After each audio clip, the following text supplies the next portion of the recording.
Hello, ladies and gentlemen. I hope I'm going live about now. I apologize if the audio quality is noticeably worse. I am relying today on my trusty earpods for audio recording. Given that I'm sitting pretty far away from my MacBook, it's actually better than my studio quality microphones. As you can see, I am not at my usual home, and I unfortunately took the wrong adapter with me, which means no, I'm not too stupid to differentiate between micro USB and USB Type-C, but I actually took an old one that was slightly bent, so the context was very finicky, and that's the kind of audio quality you would have had to expect if I used it. So I hope you are okay with me using my earpods. We actually have some interesting topics to talk about. Now, we are getting ever so closer to an official M4 Mac reveal. Whether or not that will come in the form of several newsroom reports coming throughout the week, I kind of suspect that might happen, or it might be like a 20 to 30 minute long prepared video from Apple. Maybe if the Mac Mini is a nice redesign, maybe that's why they would like still see the worth of making it a full-on video, but granted, we've had way bigger announcements coming in the form of a newsroom report, so you never know with Apple. It might be just dependent on a whim that what Tim Cook likes more. But I will definitely be covering that. However, we still have to cover a lot more in the world of iPhone. Now, of course, we are post the iPhone 16 reveal, a month into many people owning the iPhone 16, 16 Pro, most liking it. So let's actually talk about what awaits us next year, which is the iPhone 17 family. So before we start all that, first, of course, as always, some housekeeping. Please do all the YouTube jazz, as we call it here. Subscribe to the channel, like the video, share it out to anybody who you think might enjoy it. Comment live. I love interacting with you, love getting your opinions, love debating you, and of course comment afterwards, because that actually helps tremendously with the algorithm. Beyond all that, if you catch me live, please feel free to leave a small donation in the form of a super chat or a super sticker, or you can support this channel by becoming a channel member. Shout out to Angelica, who already joined and says she will also come online when I'm live, so let's see. And Max Maximus, who are both MarkTech Pro Max supporters right here on YouTube, or you can also choose to become a Patreon supporter. So, with that all out of the way, technical issues, housekeeping, all the YouTube stuff, let's actually get into some hard Apple news, and then of course some much softer Apple rumors. First is we are actually gonna lightly brush upon what iPhone 16 sales look like. When we had the early sales in the first weekend, people like Minchi quoted reporting said, oh, the sales are slightly coming in below last year. The iPhone 16 is actually outperforming the iPhone 15, but then the 16 Pro is like underperforming the 15 Pro, and basically people try to blame it, oh, the 16 has a nicer design. So basically all that bullshit, you know, like every video by a YouTube content creator that says like iPhone 16 is the best iPhone, and by which they mean like, oh, it's good, but it doesn't have features like ProMotion or telephoto cameras, doesn't have quite the highest performance levels or the latest 5G modems or USB-C 10 gigabit speeds. All that fun stuff is missing, but you kind of don't need it, and you spend $200, $300 less. So that's kind of the basic pitch by a lot of YouTubers on why iPhone 16 might actually surprise people in how good it is. That being said, over the last couple of years, definitely ever since the iPhone 12 Pro, and especially since the introduction of ProMotion on the 13 Pro, the Pro iPhones have consistently outperformed expectations because they are pretty pricey, even though pricing hasn't really gone up since the iPhone 10 days. But people really expect customers to gravitate to like the $700-800 pricing point, and still millions, tens of millions end up buying Apple's over $1,000 Pros, right? And it seems like this year is no different. Now, China is actually the market where I expected Apple to kind of start underperforming a little bit, though I guess I kind of underestimated Apple. And the main point that has actually nothing to do with the competition, though we will talk a little bit about Apple's competition today in China, because boy am I not happy after seeing everything.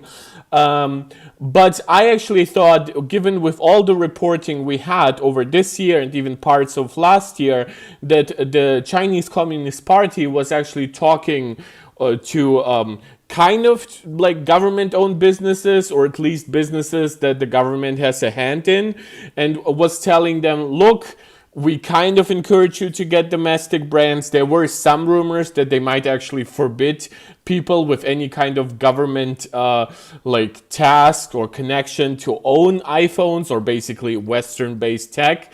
That never fully panned out, was some weird Bloomberg reporting, I believe. But definitely there was some pressure, at least from China, and maybe there were some internal plans to even go beyond that kind of pressure. Well, it seems like whether or not they loosened on that pressure, or Apple just overperformed with people with the iPhones that they launched, iPhone 16 sales, according to this report, are actually surprisingly great, and that's even before Apple gets to launch Apple Intelligence inside of China, which is actually a real downside right now in comparison to many Chinese brands who are slowly starting to roll out China-approved AI features.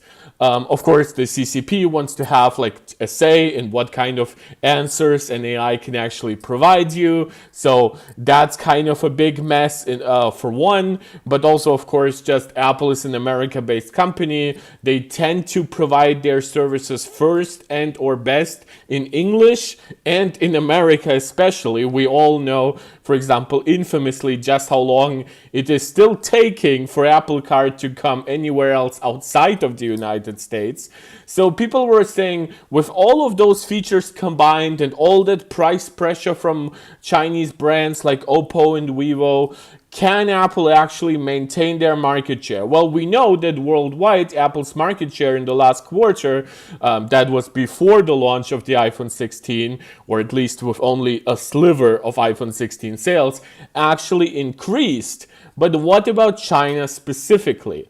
Well, it seems like, and this is coming from Bloomberg, sales of Apple's newest iPhones in China are up 20%. And 20%, once we're talking about like Apple kind of like revenues and sales volumes, that is billions and billions of dollars, are up 20%.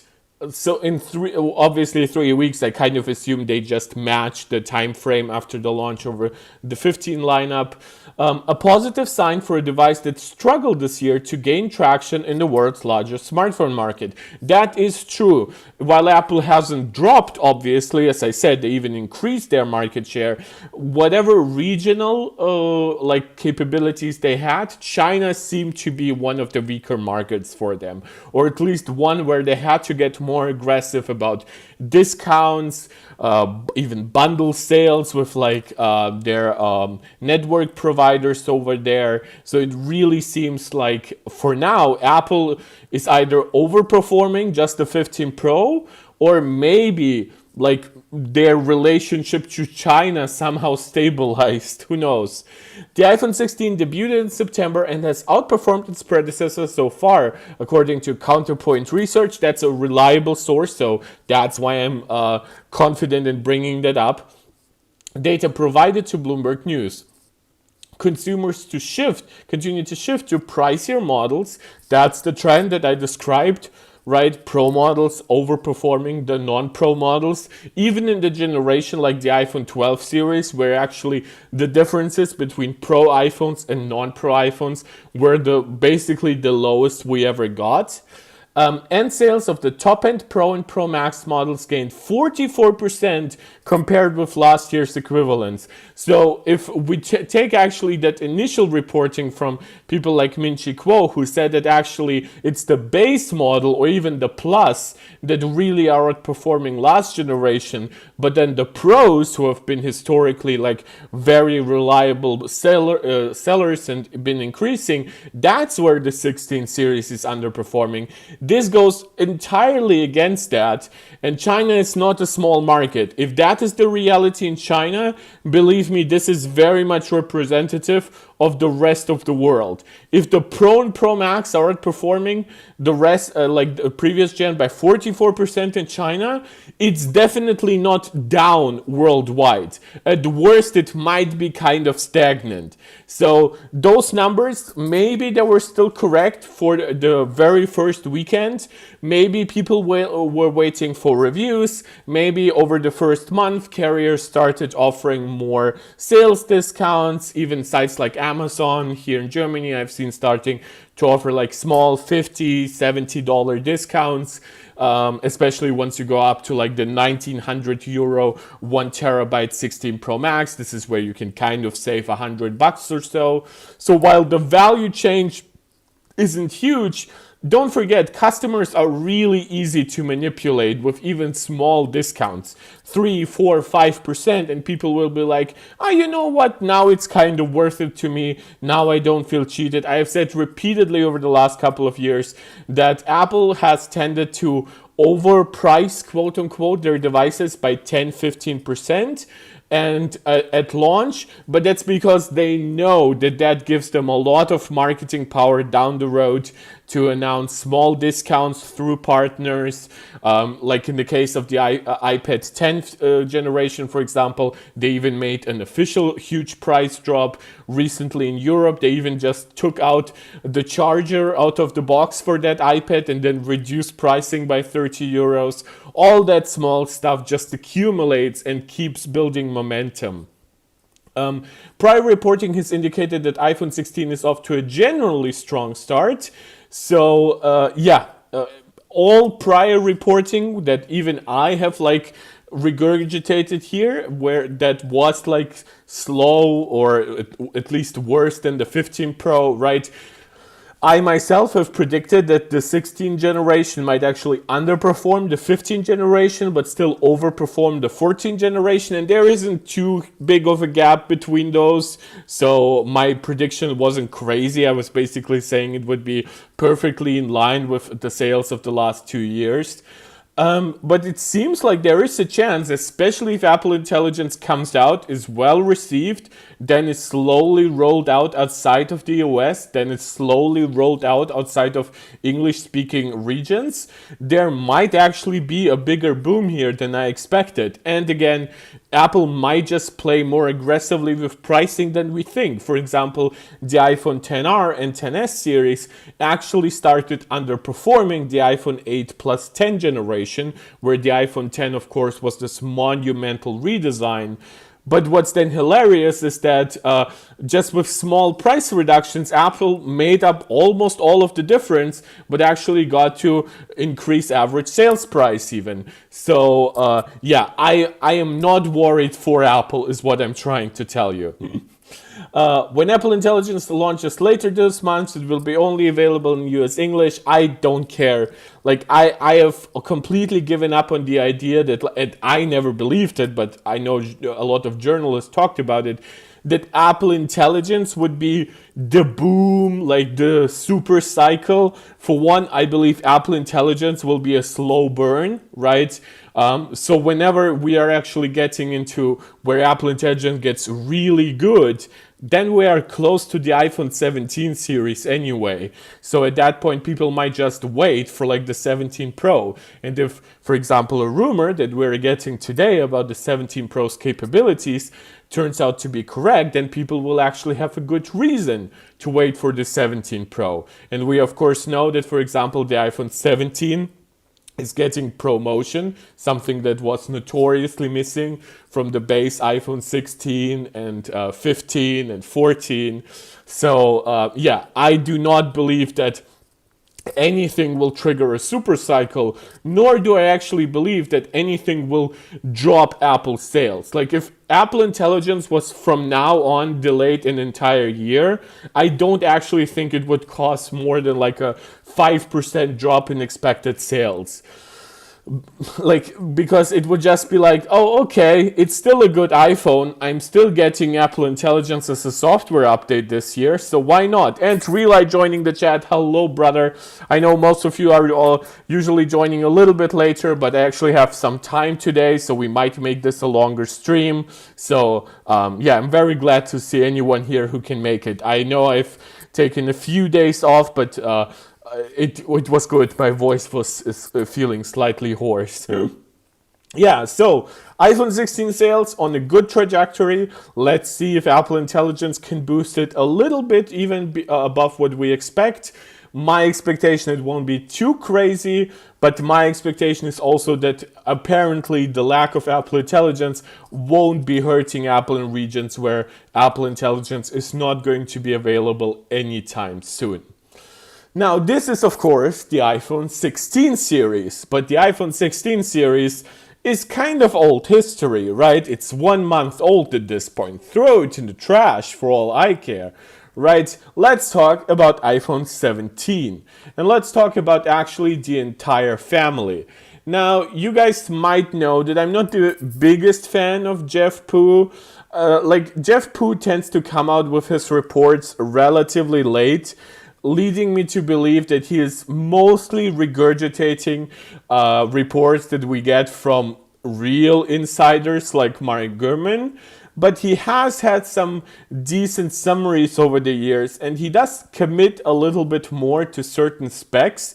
That, of course, gives room to him being more wrong than Mark Gurman, who months or a year in advance will usually be more subdued in his predictions.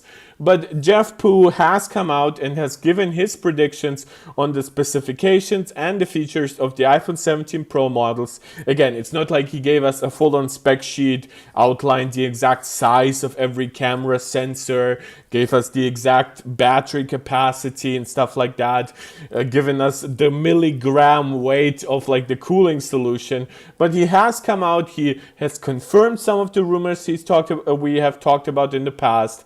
He specified some things that we were kind of missing, and that is very interesting to me. Now, the iPhone 17 Pro, and more specifically the 17 Pro Max, is the phone I plan to upgrade to next year. As you guys know, I didn't upgrade my 15 Pro to the 16 Pro, not because I think the 16 Pro is bad, but because, well, I didn't upgrade my 13 Pro to the 14 Pro, I upgraded to the 15 Pro, right? And that's not because I thought the 14 Pro was underwhelming. It just, in my opinion, it makes no sense to upgrade from 1 year to the next at this cycle. I think for most people, I would even recommend making 2 year like a 2 generation gap, so 3 years, like the absolute minimum. And then for a lot of other people, I would even go as far as saying 4 or 5 years. But for me, it's a 2-year cycle with 1 gen in between. So let's see what awaits me with the iPhone 17 Pro that I'm very much looking forward to. So we have primarily 3 features that we are talking about. First is the A19 Pro processor. Now, we actually don't know much about it, but every rumor, and that hurts, of course, me, because you guys know I have a long-standing bet on this channel where I will donate. I don't actually remember. I should probably go back to my older videos where I will donate either $100 or $150 to a charity of your choosing if we don't get at least a 2 nanometer based processor next year from Apple. And it seems like at least the A19 generation will not be that. P. Wingard, I actually don't think I've ever seen your name in the chat. Welcome to the stream, brother. I followed the Fibonacci upgrade plan. That's funny. So it's 1, 1, 2, 3, 5, 8, 13. But that means, brother, after the 13, you would have to wait until the 21. Oh, you're saying that. And then the 21 Pro, and then the 34 Pro. I respect that. I'm a huge fan of the Da Vinci Code. As a kid, that was the first time I heard of the Fibonacci Code. Since then, I used it throughout my daily life, just sometimes scribbling it down as far as I can. So I fully respect that, but I don't think I would have the willpower to wait that long. Relay saying, I like the video title, so I clicked fast. Yeah, I actually thought that it would attract a certain kind of people, like N3P, name of the chip, amount of memory, and then a provocative like Chinese brand copies Apple. Yeah, I was actually proud of the title too, so glad it worked. Guys, anybody who's watching, please leave a like, subscribe to the channel if you haven't yet done so, share out the video to anybody who you think might enjoy it, comment. I love interacting with you. Help us with the algorithm. The more you like this video, the more it attracts new people. It helps us grow the community. It helps us grow each live stream, making them livelier, more engaged, giving me more feedback. So if you can do that, that would be very, very much appreciated. So A19 Pro chip, it seems like that will be an N3P chip. Now this does line up with TSMC's broader roadmap, but we have actually had a few reports in recent memory saying that, yeah, next year's iPhone chips will be N3P based. Some people say it's the same as the 3nm processors, the 18 Pro. I don't see why that would be the case. Apple has been pretty good in adopting the P subvariant nodes, like those mid-node refreshes. And if they are not jumping to 2nm, then I really don't see a point. Plus, Apple now has, of course, their multiple die process, basically, where the A18 and the A18 Pro are actually different dies. The A18 is not simply a binned version of the A18 Pro. So even if N3P was for some reason supply limited, Apple still could have largely the freedom to make only A19 Pro based on N3P and still keep A19 on N3E. So again, my wish for a long time was that the A19 Pro would actually be a 2nm chip, and the A19 would either be N3P or basically almost like a rebranded A18 Pro in a way, maybe on N3E to just save money, to double down on logistics. Seems like that might not be happening, but again, I do want to reaffirm my commitment, and I will be a little careful right now, that I still think we're getting at least one 2nm chip from Apple this next year, 2025. Whether or not that actually turns out to be the A19 Pro or it turns out to be DM5 for Macs or iPad Pro, which in my opinion then should come out like in November or something like that. I still maintain that. If I am wrong, I will make a big live stream about it. Get your guys' opinions, maybe give you a small poll of charities and stuff like that, and then you can decide which one I should donate to, or maybe I'll put it out on Twitter because it has 24 hours there for a poll. But we have, of course, still a year until then. But I will stick by that. I am a man of honor here. So, P. Wingard, have you heard that Apple for the pre-orders was pairing a Watch 10 with the iPhone 16 pre-orders? No, I have not heard that. No guarantee of getting the watch. And basically the carriers are crediting the value of the... That sounds like a carrier-specific thing, though. Like, Apple never does shit like this on their website. I would actually be interesting, like, what carrier have you heard that from? I know that they try to, like, encourage, like, some, like, carriers and whatever to try shipping out, like, bundles and stuff like that. But I have never heard of it basically not working. Realize since backside power delivery is delayed, I hope to at least see some chip redesigns. My speculation is that if anything changes in a major way on the A19 Pro, it is more likely to be the GPU. Maybe they will use more memory to actually give us faster memory and increase throughput, which could also help with peak graphics performance. But in most things, I expect A19 Pro to still be like a smaller scale upgrade. And I mean, we cannot really complain given that N18 Pro actually, of course, turned out to be a pretty solid upgrade with all the improvements of the, especially the P cores that we have also seen in like the M4. Do we have any updates on the Massimo patent? Not yet. We know that the Massimo CEO actually changed, and we don't know if that has anything to do with that ongoing lawsuit, but this is maybe what changes it, but it has not yet resulted thus far. Freedom Mobile here in Canada, yeah, I think that I have not heard of those issues with Freedom Mobile or like just that bundling process. But it would seem like it's a carrier-specific thing. Like even if you go to like Apple's website, it's not like you will find any bundles or anything. I was told by my carrier that it was coming from Apple since they have to request a watch from Apple. Yes, that's the problem is that they might have specific deals with Apple on what they should do. And of course, I've seen like watches being bundled with stuff like with the iPhone, of course, here in Germany as well. But I haven't heard it that like you can basically not get the watch otherwise. I've seen Rogers Cable, another carrier, make the watch offer as well, so I think it's Apple driven. Well, that's interesting. Would actually be really interested to see in how much demand that drives up. But yeah, Apple Watch Series 10 is also a slight redesign, so maybe Apple is actually getting more aggressive of getting it onto people's arms, right? Not into people's hands. So that would be quite fascinating.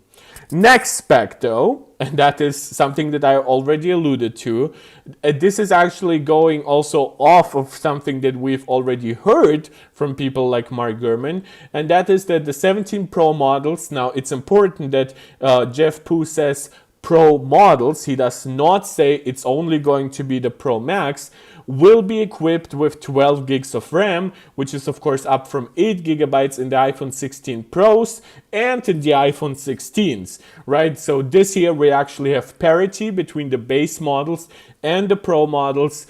I wonder if sourcing like new memory modules for 12 gigabytes could result in Apple sourcing significantly faster RAM than the LPDDR5X 7500 that we currently have. Maybe they go up to 8533. Maybe they go to all the way crazy to what we are now seeing with the Dimensity 9400, which is 10,700 mega transfers per second memory. I don't know, but it seems like upgrading capacity would be a good opportunity to actually start sourcing faster memory. I don't know, Apple of course has a lot of system level cache that gives them a lot of bandwidth advantage that other brands don't have. This is why Apple usually matches or even outperforms chips that have dramatically faster memory, but Apple has so much system level cache that both GPU and CPU can simultaneously leverage, which is really good for games. It's also way more efficient than just feeding that bandwidth through memory rather than through cache. So it might be that Apple still feels comfortable just using slower memory than the competition, but I would love at least 8533. 8533 was on Androids for 2 years, and even then Apple then jumped to 7500, so they're not even on the same level as a lot of Snapdragon 8 Gen 2 chips what they had. Now Apple still has in reality more bandwidth because, as I said, they have so much more cache. But of course it would be great to pair so much more cache with that fast of a memory.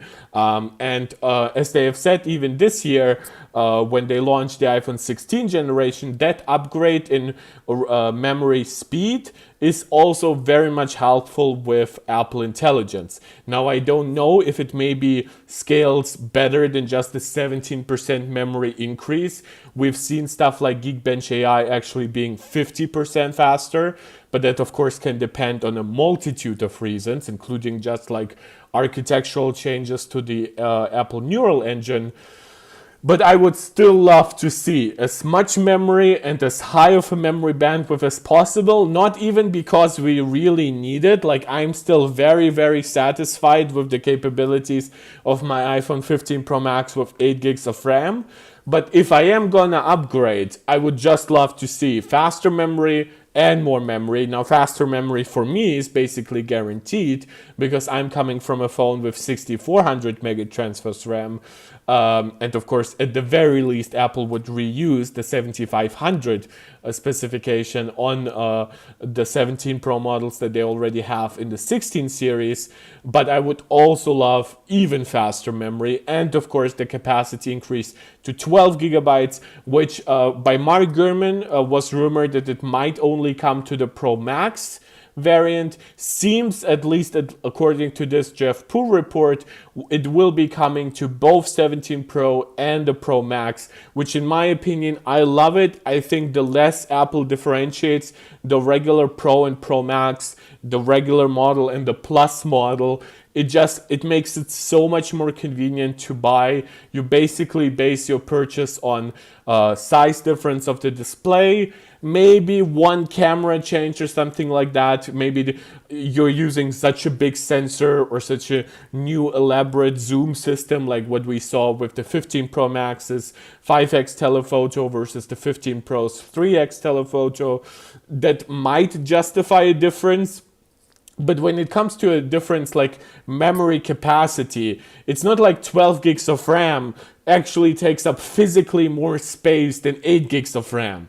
Like, that's not how you just use more dense modules and more modern modules and faster modules and more efficient modules, and you then try to cool it all under one system anyway, and the Pro Max will always have better cooling anyway. So in my opinion, just give them the same chip, the same amount of memory, and differentiate them based on display size and battery capacity. So again, nothing crazy. We kind of expected a lot of that stuff, right? I mean, what comes after the A18 Pro, right? Oh, it's the A19 Pro. That's not too surprising. Oh, we have had 8 gigs of RAM now for 2 years. Well, there is a chance that Apple might give us 8 gigs of RAM again. For example, the iPhone 12 Pro had 6 gigs of RAM, the iPhone 13 Pro had 6 gigs of RAM, and the iPhone 14 Pro had 16 gigs of RAM. It was only until the 15 Pro that they increased it to 8 gigabytes. But now that they have more need of more memory thanks to Apple Intelligence, there is a good reason to give the Pro models more RAM. You can say that they're now even better for Apple Intelligence. So you could say, oh, the base model, it absolutely supports Apple Intelligence. But you know, the Pro models, as always, are a little faster, handle a little bit more tasks better in the background. Basically things like that. And I think people genuinely appreciate it when the Pro models are just better. Doesn't mean you need every single improvement, but it's a nicer upgrade path to pay $200 or $300 more, knowing that you are getting all those improvements. Sometimes they're slight, sometimes they're very big, and especially given that the Pro models are losing their promotion advantage over the base models next year, I think that actually having a pretty sizable processor difference, memory difference would actually go a long way to still keep people attracted, especially enthusiast purchasers like me, and I say no, as many of you are, to the Pro models. So again, nothing crazy, but this is the first feature I wanted to talk about that really concerns us, right? Like the hardcore nerds. I know you guys watch my videos where I compare like every processor. I watch like the Geekervan stuff and look into benchmarks from websites and stuff like that. So this is why I wanted to mention that first, but it's actually not the biggest change visually, of course, that will, or at least, and it's certainly not the change that will appeal to most people next year. And that will actually be a redesigned, maybe, we still are not sure, but it would line up with some predictions that we got years ago from Ross Young. And that is that we will be getting an upgraded FaceTime camera, and with it also a new dynamic island design. So how does he exactly talk about it here? The analyst continues to believe that the 17 Pro Max, now he talks specifically here about the 17 Pro Max, not the regular Pro. So this would actually be very interesting if maybe just the supply for certain parts is limited, or maybe they are trying to attract more people to the Pro Max. Of course, the Pro Max isn't just differentiated by being bigger and stuff like that, but it also has this higher starting price at $1199 versus $999 for the regular Pro. So maybe Apple is trying to find more ways to shift more sales to the Pro Max, but who knows? So according to this, the 17 Pro Max will feature a much narrowed dynamic island. So he doesn't say that it's a thinner pill or anything, but basically from left to right, it would be less. That's an interesting design. It seems like Apple is trying to get closer and closer to basically like the central cutout to what a lot of Android phones have had for years, because of course most Android phones don't actually have a facial identification system that uses like something like Apple's True Depth camera. But this doesn't actually seem like there is a lot of like under display technology. That was for a while rumored that that is what would enable us to actually get rid of the dynamic island and maybe go to something as small as a cutout, maybe even going all the way eventually to even a camera system that would work under the screen. Something, for example, that Samsung has, but that has notoriously not performed really well in comparison to more traditional selfie cameras. So I'm not sure Apple would be risking it anytime soon. What seems to be enabling here is the result, this would be the result of the device adopting a smaller meta lens for the Face ID system. This would be the first size reduction for the dynamic island since it's debuted on the iPhone 14 Pro. So again, we have not had a huge history actually of the dynamic island, even though it kind of feels like that almost. We've had it for the 14 Pro, 15 Pro, or the entire 15 family, and now the entire 16 family. And now it seems like one of the next gen Pros, maybe only the Pro Max, would adopt a smaller dynamic island. Now, usually, sometimes rumor that says, oh, only the Pro Max will get that or whatever. Those rumors have tended to be really wrong over the last couple of years.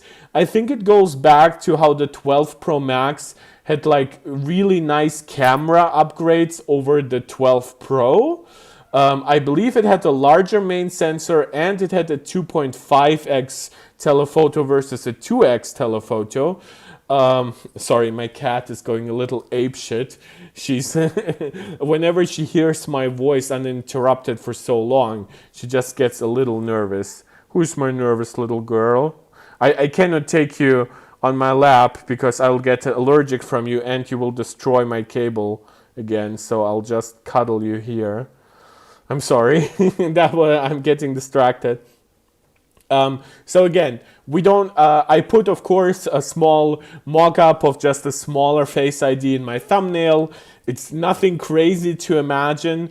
I highly doubt that Apple would try to make it exclusive to the Pro Max unless it's actually supply limited.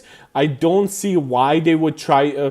Like, the problem is, even if they want to sell you on Pro Max models, there are a lot of people who for whom even the regular Pro is now a little bit too big. Right now it's 6.3 inches. It has gotten a little thicker. Now, thankfully, it has gotten a little lighter versus the stainless steel models of the past. But for example, the 16 models are heavier than the 15 Pro models were because they have larger batteries and stuff like that.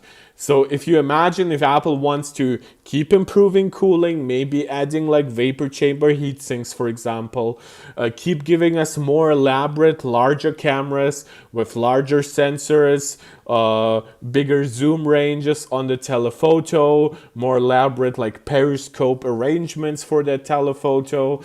Of course, keep improving, increasing battery capacity, use like different attachment mechanisms for the battery, that new like stainless steel casing design for the battery.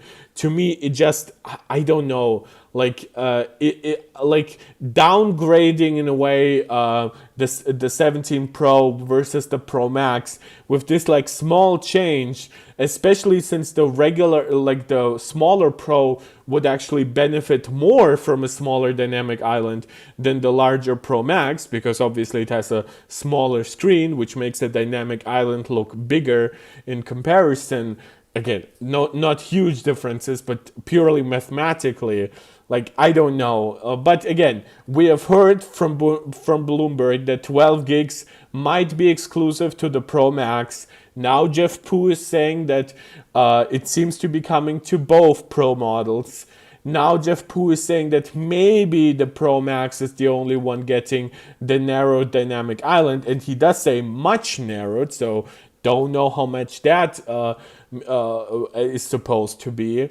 But maybe in a month, similar to how we basically got that change versus Bloomberg's reporting, maybe somebody else will come along in a month and say, oh no, you know what? It's actually like that narrow dynamic island. It's coming to both the 17 Pro and 17 Pro Max. And of course, I will actually keep updating you. You guys know I love especially reacting on Sunday to Mark Gurman's Power On newsletter. But yeah, today it was basically the reporting here from Jeff Poo.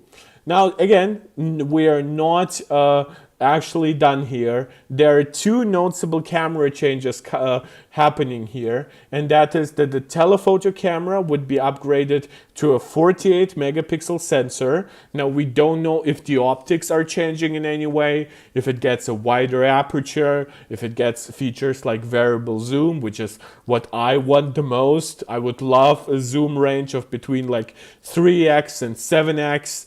That would be so perfect.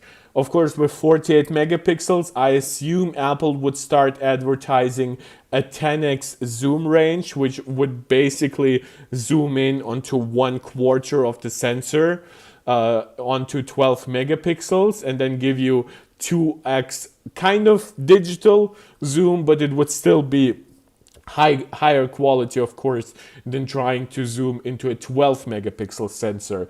Now, with that, I actually have a speculation, and that would actually be very interesting and nice if I was correct. Now, we of course all were kind of disappointed with the with not getting a larger sensor on the 16 Pro Max ultra wide. Right, it was basically the same sensor size as the 15 Pro's ultra wide, but just higher resolution. Right. And what's interesting, when I actually look at the tech specs here, now the reason I'm using the 15 Pro is not because I don't know that the 16 Pro exists, it's because the website for the 16 Pro is a little less comprehensive. When you actually look here, right, for one, you have this nice size. Again, it's not huge, but 1 by 2.55 inches is actually not bad for an ultra wide. Even some premium Android devices are using like 1 by 2.7.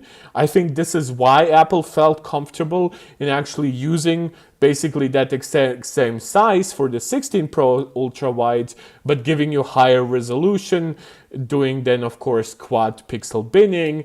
Again, we know how the story played out.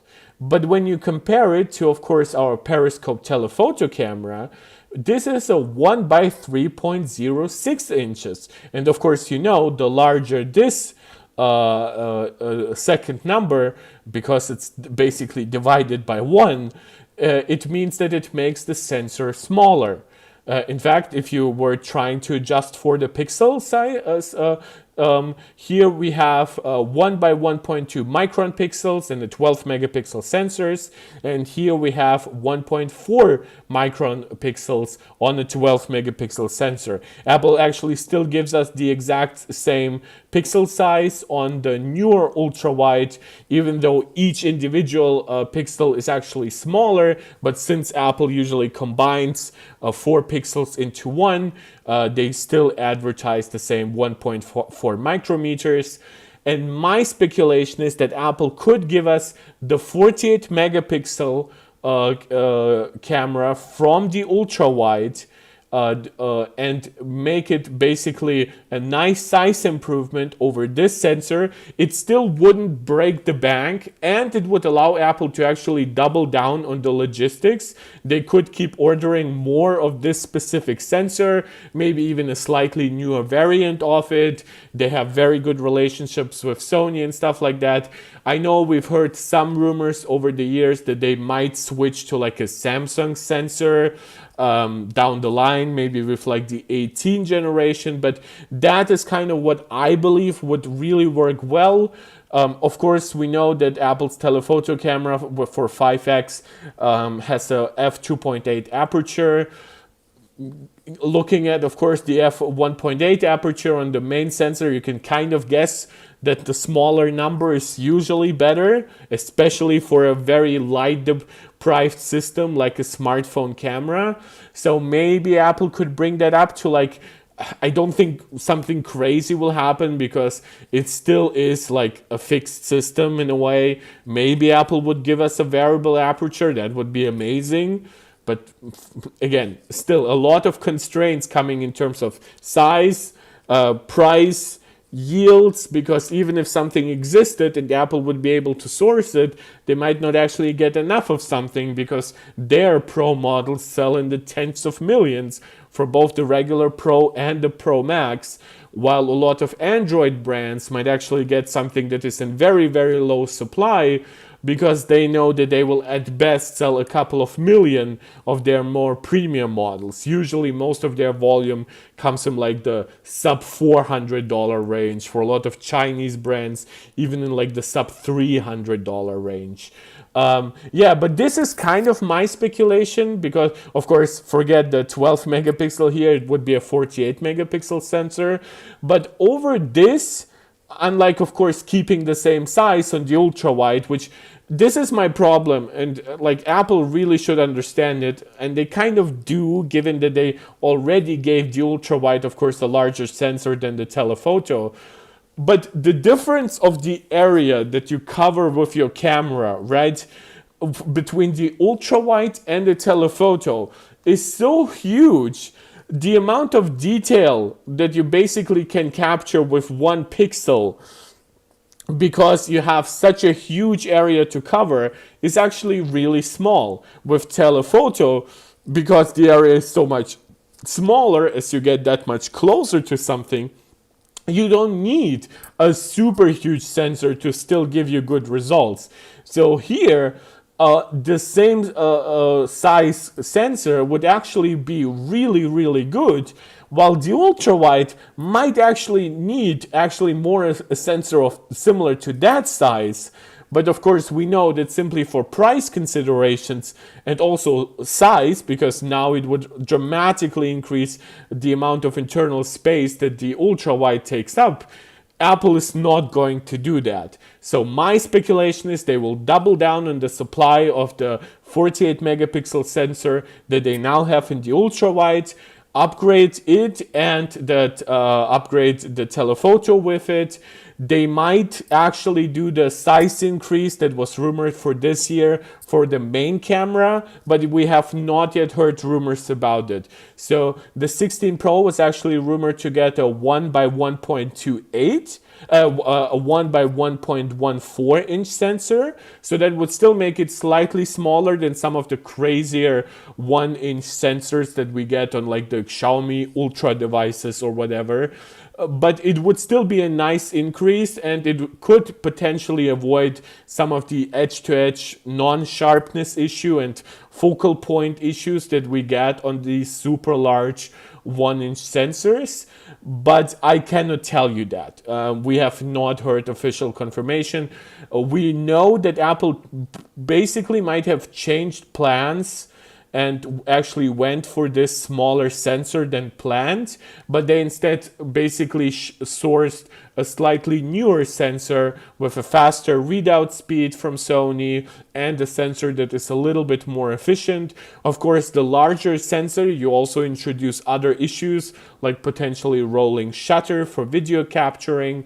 So there's a lot to think about. Apple does not always simply cheap out by giving you like not the largest sensor. There are other considerations here. There is just also like the compromise of making a device that has other features, of course, for speakers, microphones, nice haptics, decent antennas for Wi-Fi and 5G, nice battery, and a good battery should also actually have a little bit of spatial overhead. So if it swells a little bit, it doesn't immediately destroy your product. Something, of course, that the Galaxy Note 7 can sing a song about. So again, I would love for Apple to definitely give us larger sensors. I think the ultra wide would perform really well with like a at least 1 by 2 inch sensor. But unfortunately, I don't think that is happening because for one, we are getting this rumored telephoto improvement, right? But we are also rumored another change, and that is the improvement to the front camera. And that is that we would be getting a 24 megapixel front camera, so upgrading that from 12 to 24. I assume Apple might give us at that point Smart HDR6. And basically the idea would be that every camera that you have by default gives you a 24 megapixel output, right? Because every sensor would be 48 megapixels. With quad binning, especially in something like night mode, they go down to 12 megapixels. But for regular capture with a new ISP or whatever, they give you 24 megapixels the same way the main camera does right now. So that would be pretty cool, would be pretty easy to advertise for Apple. For the front-facing camera, it wouldn't really make sense to jump to a 48 megapixel sensor, so 24 would still be pretty good. Of course, if you look at the front camera, that's currently a 1 by 3.6 inch sensor. If Apple wanted to be really economical, maybe they could reuse this sensor, but they couldn't, of course, because it's a 12 megapixel sensor, but maybe they would use something in its size range. I don't think they will go all the way crazy and give us a super large sensor.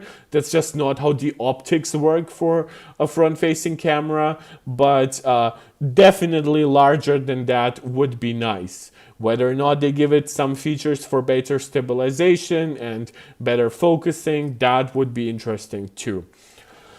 Yeah, but that's about it for the 17 Pro models. Newer cameras, we have of course heard both those rumors in the past: 48 megapixel telephoto, 24 megapixel front camera.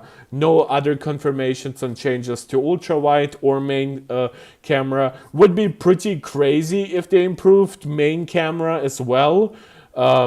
But it might actually be necessary at that point, because while the the Galaxy S25 Ultra will not be a huge improvement in main camera performance, the Galaxy S26 Ultra is rumored to be jumping up to like a 1-inch sensor. So that might actually be really strong competition. So if Apple doesn't improve the camera quality on the 17 Pros, they might be left not going to say in the dust, but definitely going to be left behind by, at that point, a Samsung with a much more superior solution. Newer chip, still 3 nanometer, maybe at this point N3P. The Pro model's rumored to get 12 gigs of RAM and a narrow dynamic island. Whether or not that means it's both for both Pro models, only Pro Max, that remains to be seen.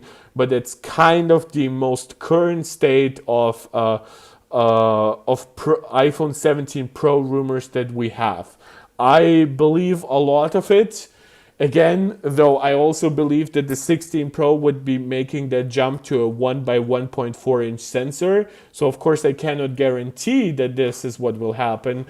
But it does seem very plausible. It makes sense when you consider the competitive landscape of the industry. It just makes sense given that some people would want new features to upgrade to, especially more enthusiast consumers. So that just makes sense to me. Now, a device that still doesn't make, unfortunately, too much sense to me, but we'll have to see how it actually performs, is the new iPhone 17 Air. Oh, now I have to take a breath. That was long reporting. The last time I looked at the clock, we were streaming for about 40 minutes. Now we are almost up to 1 hour. Guys, my usual recommendation to do all the YouTube jazz, to subscribe to the channel if you haven't done so, liking the video, sharing it out to anybody who you think might enjoy it, commenting. I love interacting with you guys live, but also please comment afterwards to help with the algorithm. If you want to support this channel directly, consider doing so with a super chat or a super sticker, or by becoming a channel member right here on YouTube, or a supporter over on Patreon. So, what is that other device that makes less sense to me? Well, we of course for years have now had the base iPhone 13, 14, 15, and it was paired with either, for the 12 and 13, it was paired with a mini model, and then for the 14 and 15, it was paired with a Plus model. That's of course the same thing that we got with the 16 series. But over the last couple of years, the Plus models have not performed too well, to put it mildly. They still have performed better than the minis, but a lot of people asked, would Apple actually still keep offering those? Really, Apple acknowledges that some of us only need one camera.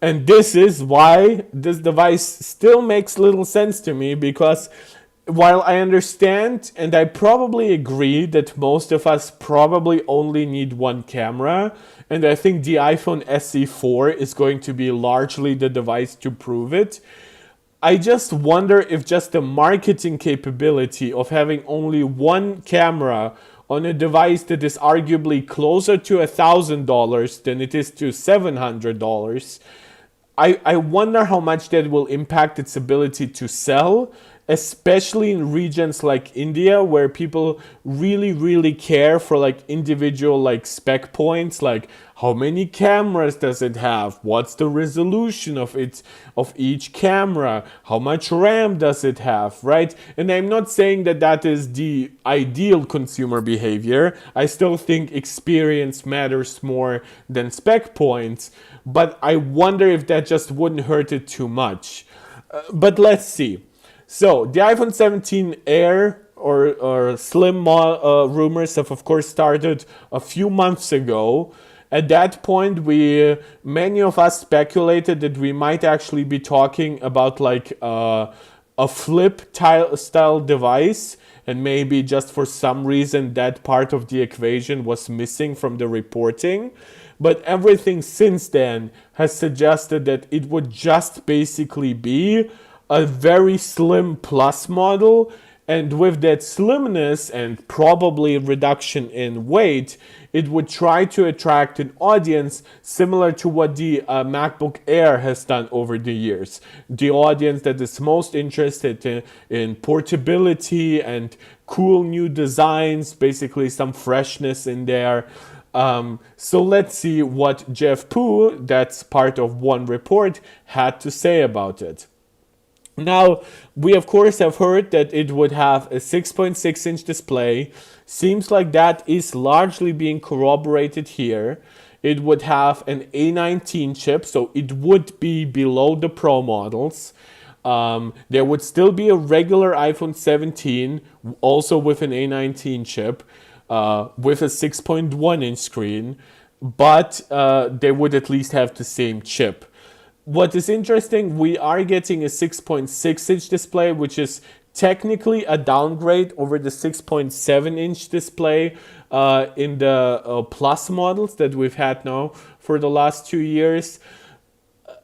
I don't know, to be quite honest, how much of a downgrade this is. I don't think that people would particularly notice, but the fact that Apple isn't sourcing just for like convenience perspective the same type of display, which probably will also like largely come from the idea that Apple is now upgrading the base 17 and the 17 Air to more premium LTPO panels. So they're technically not even capable of recycling older parts. So maybe they thought, you know what, we might have gone a little too big with the 6.7. Let us go just a little bit lower, which is fun because over like we've had, of course, 6.5-inch screens. Then we got 6.7-inch screens, and now we have 6.9-inch screens. So 6.6 would exist between two display sizes that we had in the past. It would be a new resolution, while granted, with how App Store development works these days, I don't think it would be a real problem for developers. I think for most of them it would work basically automatically, but I just think it's fun that Apple, similar to how like they introduced like 0.1-inch different iPad screens over the last couple of years and created really a shit ton of different iPad sizes. Now they're doing a little bit of that with the 17 Air. I wonder if the display is gonna be 120 hertz. It is.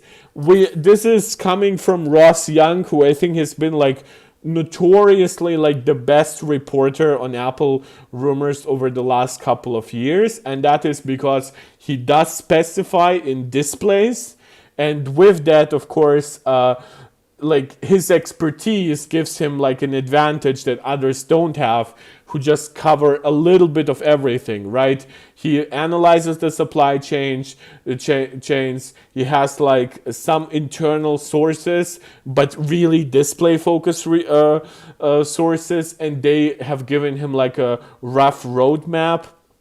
And we have thought that we would basically be getting a regular 17 and then a 17 Plus, both with LTPO panels, just smaller LTPO panels than the Pro models, maybe not quite as premium, right? Maybe not giving you like maybe Apple increases like brightness level on the 17 Pros to like 2500 or if it's like 3000 nits, and these might stay like closer to 2000 nits, right? So Apple would still find differences, but it seems like we are getting promotion with the base 17 and the 17 Air. It's just that we are getting this comically small display screen adjustment down from 6.7 to 6.6. Maybe it's a 0.15-inch change depending on what the exact size is supposed to be, but that just stuck out to me as funny. It would get an A19 chip, not an A19 Pro. That to me makes a lot of sense that it wouldn't be getting the Pro models, especially in like a thinnest focused device. It's similar to how like where do we get, for example, the base, the binned M3 and M4 chips? Well, we get them in the MacBook Air and even like the lower iPad Pros, but then the 14-inch MacBook Pro at least starts with the fully enabled M3 Pro, M3, soon M4, right? And then the binning happens once you go up to M3 Pro, M3 Max chips. So in my speculation, simply because this device would have way too small of a battery, way too little of cooling, I just don't think that there's any reason to give it a chip that potentially consumes 20% more power, gives you more GPU, more cache and stuff like that, faster single core performance a little bit. Yeah, I don't think that. Really, and that's going to make a shift in the other devices so that we can have a similar setup across the ecosystem. Yeah. The problem is we enthusiasts tend to look at promotion as like a really crucial thing. But I really believe that a lot of like regular consumers will just look at it and say, "Oh, nice, it's smoother," right? And given that this might be like a very efficiency-focused product, Apple might actually be more aggressive in toning down the promotion here, right? Of course, every device in Apple's ecosystem with promotion doesn't try to constantly run at 120 hertz. A big part of promotion is not just high refresh, it's also variable refresh. And Apple really likes to adapt it dynamically given how fast are you actually scrolling? Will you actually see the difference? So maybe here it would probably run closer to like 80 to 90 hertz, and then the Pro models would actually be over 100, right? So still a reason as an enthusiast customer to get the best device, but yeah, it would like create a better baseline at least. YTKR, hi Mark, hi YT. Nah, give me the iPhone Air with M5 chip. Yeah, like when it's winter, like you can use it like to just cool your heat yourself up a little bit. Now there are some other specs here that are very interesting. He doesn't fully double down on everything that we have heard. For example, Minchi Kuo reporting has said that it would come with Apple's own designed 5G modem. Now, this is a rumor that I myself believe a lot for the upcoming iPhone SE 4. There are a couple of things here. The iPhone SE is definitely not coming with millimeter wave. And everything suggests that Apple's 5G modem might not support millimeter wave. And if it is kind of a more experimental solution, maybe not quite as premium, not quite as fast as some of what Qualcomm is doing, maybe it's just super low power, right? Then giving it to something like the iPhone SE makes a lot of sense. And if it is actually high performant enough, but it's so low power, then it could also start making sense for the iPhone Air. Now we have heard some very, very basic rumors that it might just like try to increase battery capacity through like higher density, but I cannot really confirm any of that. There has no been corroborating reports on that. So maybe Apple would just choose like the most efficient parts, right? Maybe the A19, for example, right? They would just use the slightly less efficient parts, because even if the binning is the same, sometimes chips perform a little differently based on silicon lottery. Then they give the slightly less efficient A19s to the iPhone 17 and the most efficient A19s to the 17 Air. And they would then also give the most premium 5G modems they have to the Air, and then the slightly less powerful ones to the SE4. Could make sense. Again, not confirming anything here, but that is how I could see some of those rumors combining into a cohesive whole. YTKR, the iPhone is the perfect device to me. I don't care about latest chip or 3-camera setup, but if the battery and thermal are bad, I won't get it. Well, in that case, I would have to ask, are you more interested in like larger devices like 6.5 inch plus, or smaller ones like 6.1 to 6.3 inches? If you are interested in smaller, it seems like Apple is not going the slim or Air route for the 6.1 inch device, but only for this larger model. In fact, I kind of would expect those for Apple to say the Air matches the smaller 17 in many ways, right? Maybe the regular 17 has of course it's a little thicker, it's heavier in proportion to its device size, but it might have the same overall weight. So they might have like the same battery capacity almost, because this device of course would have much less place on the z-axis for it than the regular model, but it'd have more place on the x and y-axis. The Apple could even make the point, look, it has only one camera, right? But it's a really cool camera. And hey, how many of you even use the ultra wide, right? Like Relay himself said, Apple is acknowledging that some of us need only one camera. And even you, YT, you just said, oh, I don't care too much about like crazy multi-camera setups. So maybe that would be Apple's pitch here. I could also see a reality where the single camera iPhone Air is one prototype right now, and maybe by the time Apple goes into actual production, they might just add an ultra wide, because they might be afraid, man, we have no idea how we're gonna market a camera, like a device with only one camera, after bringing out the iPhone SE, which already has only one camera. Like, we don't know, right? Really, I put my Pro Max in 60 hertz. Ooh, such blasphemy. YGKR, it's the successor. Well, if I can get used to it. Oh, okay, so it's a test. You aren't actually doing it. Okay, that's forgivable. YT, you like larger and compact. Yeah, well, then you're kind of aft. I have to admit that, because I guess 6.3 inches is kind of still bigger than a lot of what we had in the past. So if you want a little bit more compactness, the basic Pro, maybe. It's the successor of the Plus model, after all, the most unstable in the lineup. And it's not just the Plus is unstable. It seems like this fourth model in the lineup is what's unstable, right?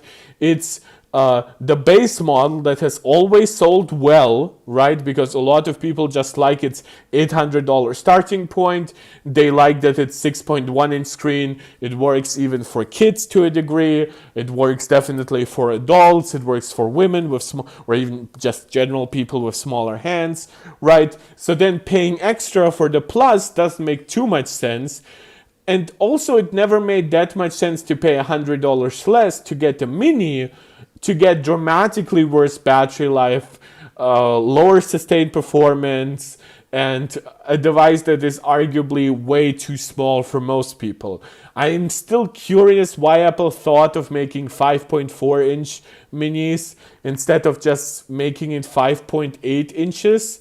But I guess that would, because that size, of course, has existed ever since the iPhone 10.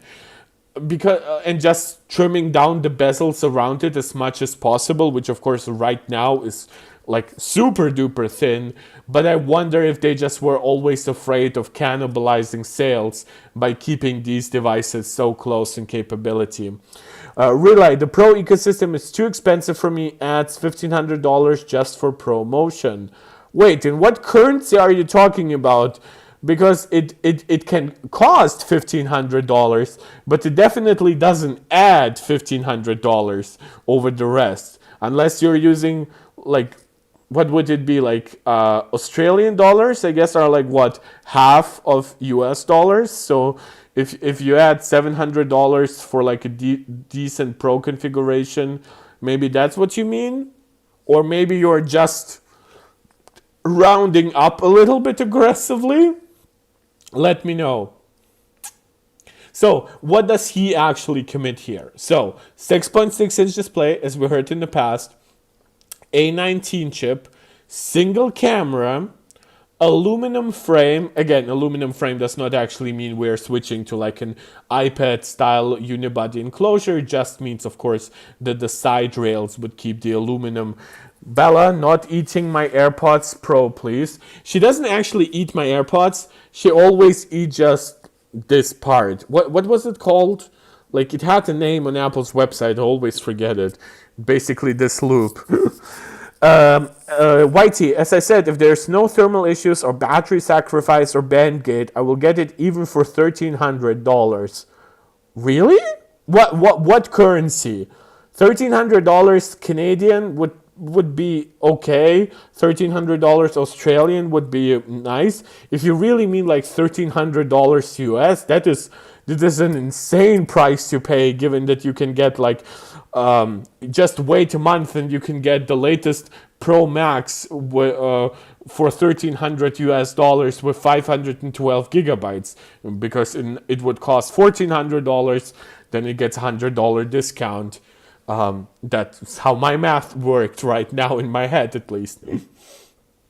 He also expects the device to feature an aluminum frame, Face ID. Again, we have heard rumors over the years that maybe Touch ID is coming back. Don't think so. A single 48 megapixel rear camera. I wonder if Apple's trick up its sleeve would be either a slightly different camera than we have seen in the past, maybe going from 24 millimeter wide to something fun like 20 millimeter. It wouldn't be quite ultra wide range, right? But it would definitely be a little wider. Who knows? Or they could just use a more premium sensor solution and camera layout from one of the Pro models, or maybe last year's Pro models, because the base 15 and 16 still have smaller sensors, even though are 48 megapixels, than the Pros. So if Apple further increases the size of the Pro sensors next year, maybe to the rumored 1 by 1.14 inches, maybe then the Air could get like the 1 by 1.28 inches, and then the regular one, what's actually the sensor size? Is it like 1 by 1.5? iPhone 16. How large is the sensor? 1 by 1.56. That's actually interesting. I believe that's the size of the main sensor of the latest OnePlus device. So that's actually not a bad sensor.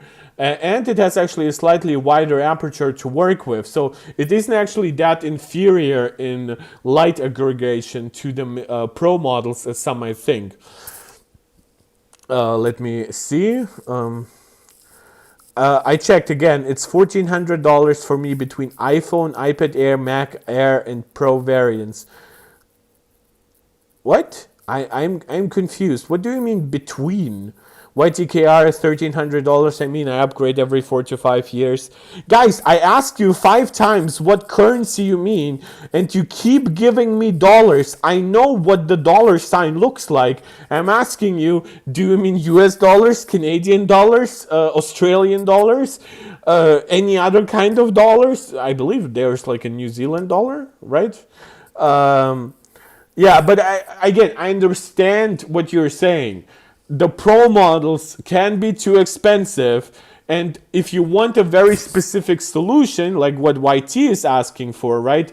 You're asking basically for a large device that is still compact, but doesn't compromise too much on battery or thermals. And with thermals, I doubt you, because when it comes to high performance compute, I think it's fair to say that just belongs to the Pros, right? Like super sustained high performance.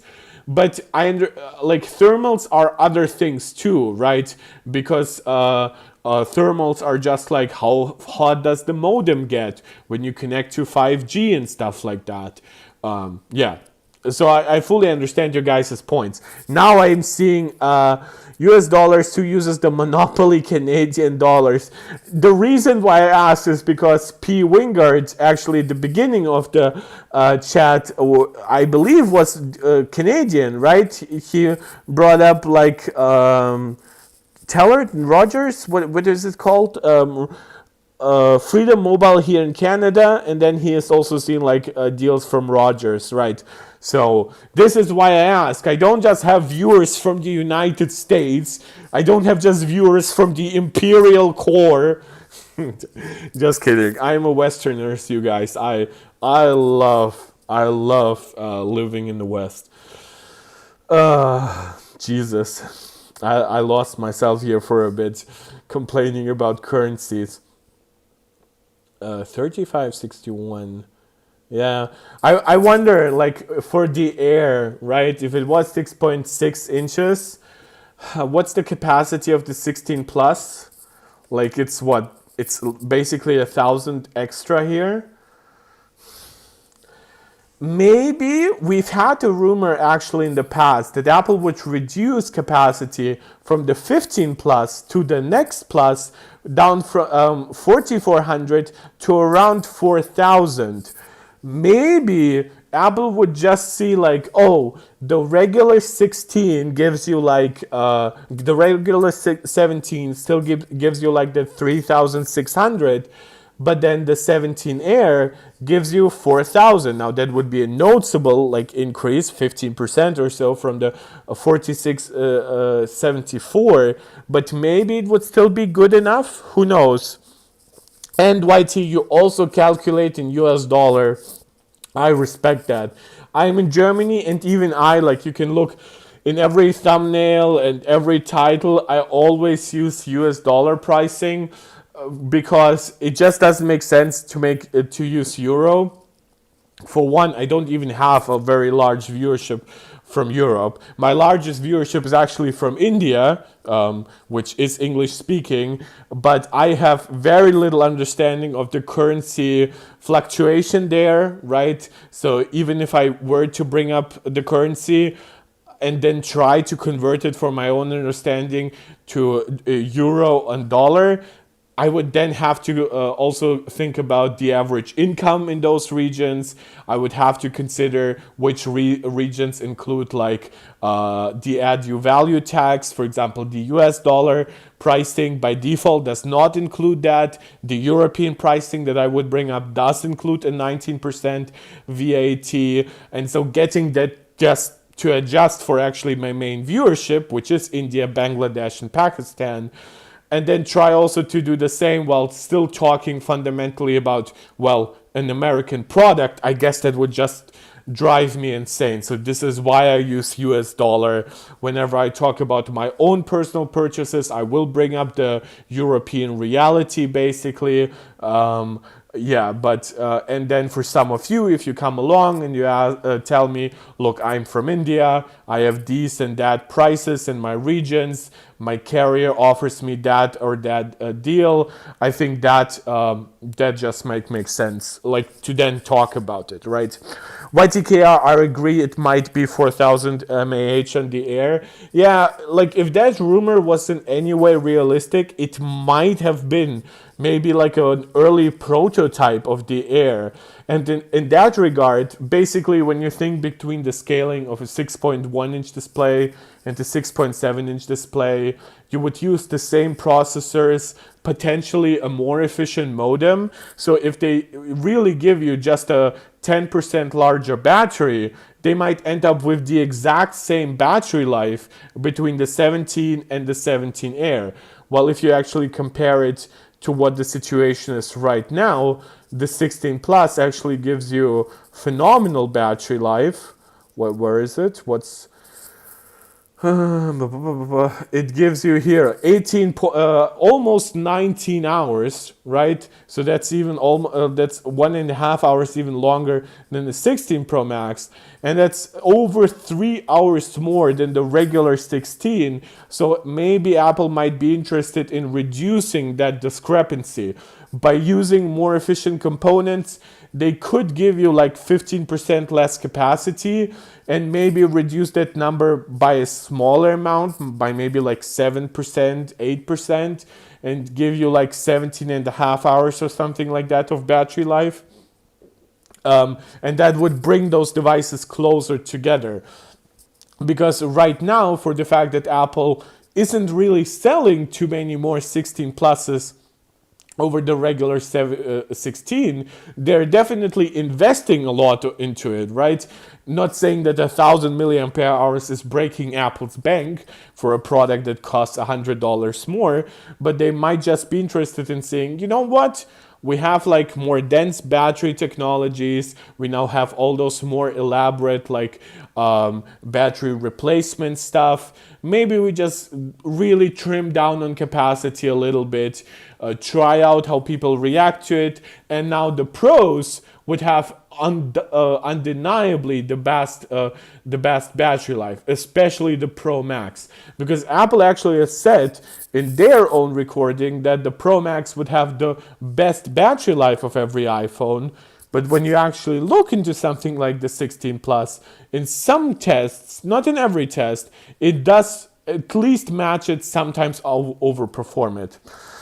YTKR, the currency used worldwide is mostly US dollars when you compare prices. Yes, and that is slightly bad, of course, because it just takes away the opportunity for some people to hear what would benefit them personally, right? I don't begrudge people getting a little angry that maybe like their own experience is like taken less seriously, but there are Indian content creators that would do a million times better job in covering like the reality of pricing in India than I could.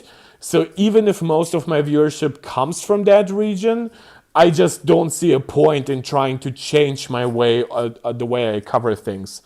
Realize, as soon as my eyes got over the ProMotion displays, my next iPhone is going to be $800. Okay, so that is going to be the base iPhone 17, right? If you are buying new at the very least.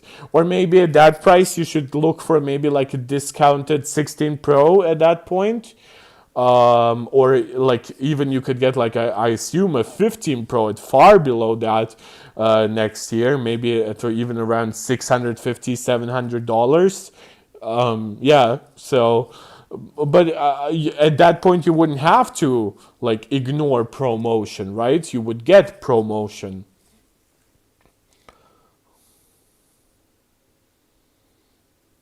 Okay.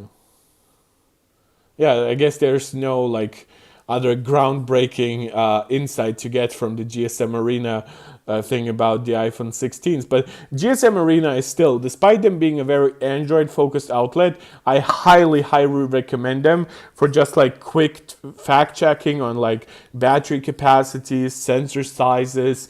They have really good like brightness testing, really good like combined battery usage testing. I don't like the way they test speakers because they really only focus on loudness. But they still give you like speakers testing. So yeah, I highly recommend them. YT, if the Air is disappointing, I will get the regular 17. It will be the second most compact. Well, in a way, it would actually on the Y and X. Wait.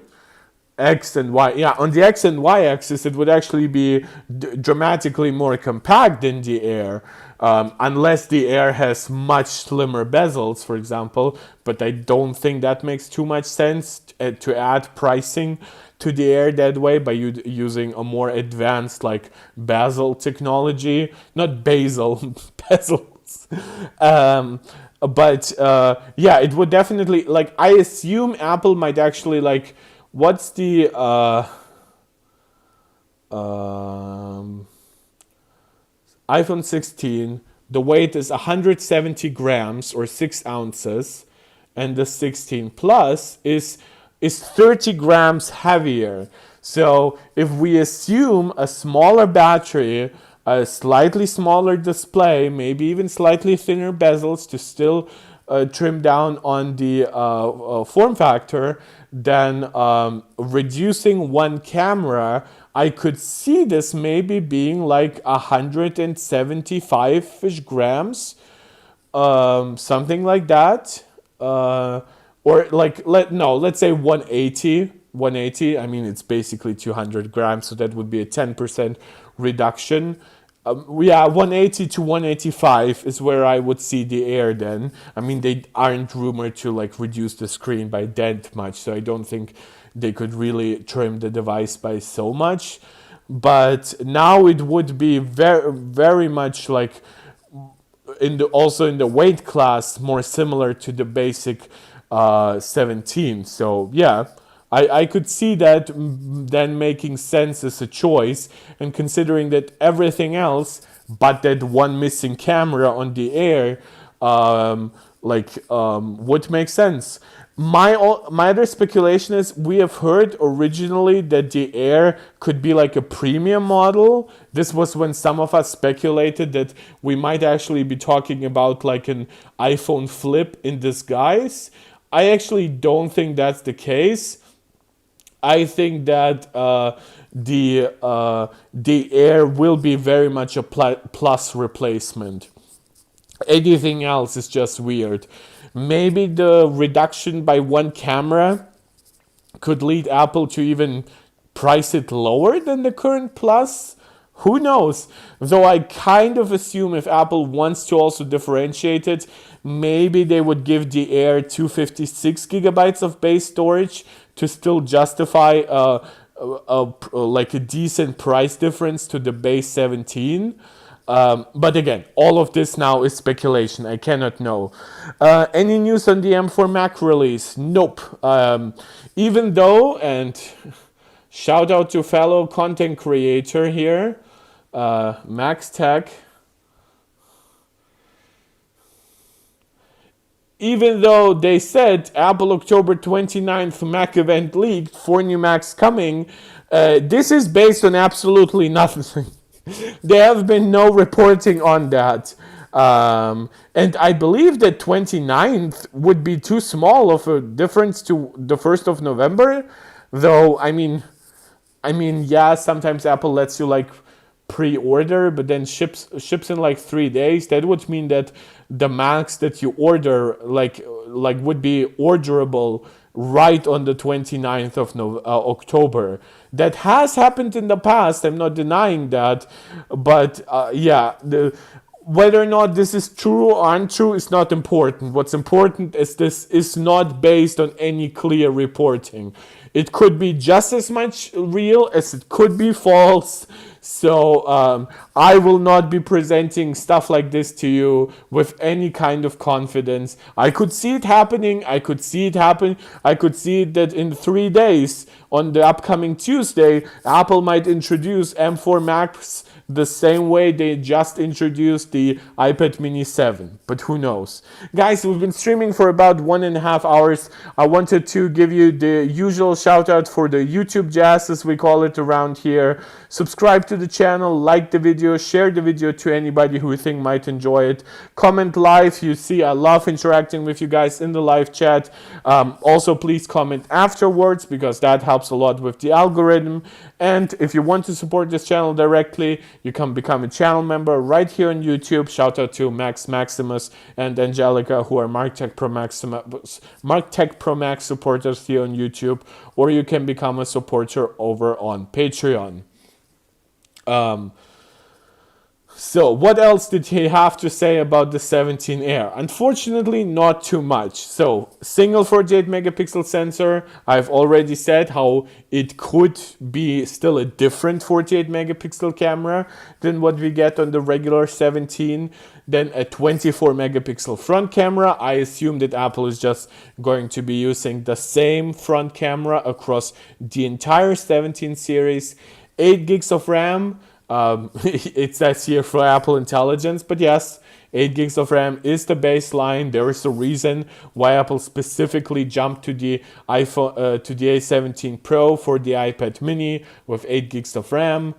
Yeah, to also give it Apple Intelligence. And it is a cohesive report, right? I could see this device coming out.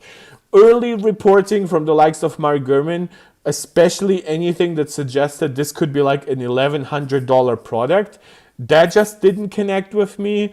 But if it is basically a plus replacement that is a little bit like more hip and cool, I could see it working. I don't think it would be a smash hit, but if Apple offers it a decent value, I think one thing that Apple could actually try to do here that I think would work is when we actually look at the current iPhone lineup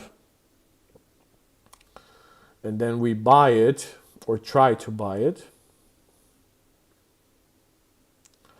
So one thing I don't see happening, right, is for the iPhone 17 to get a price reduction versus the iPhone 16.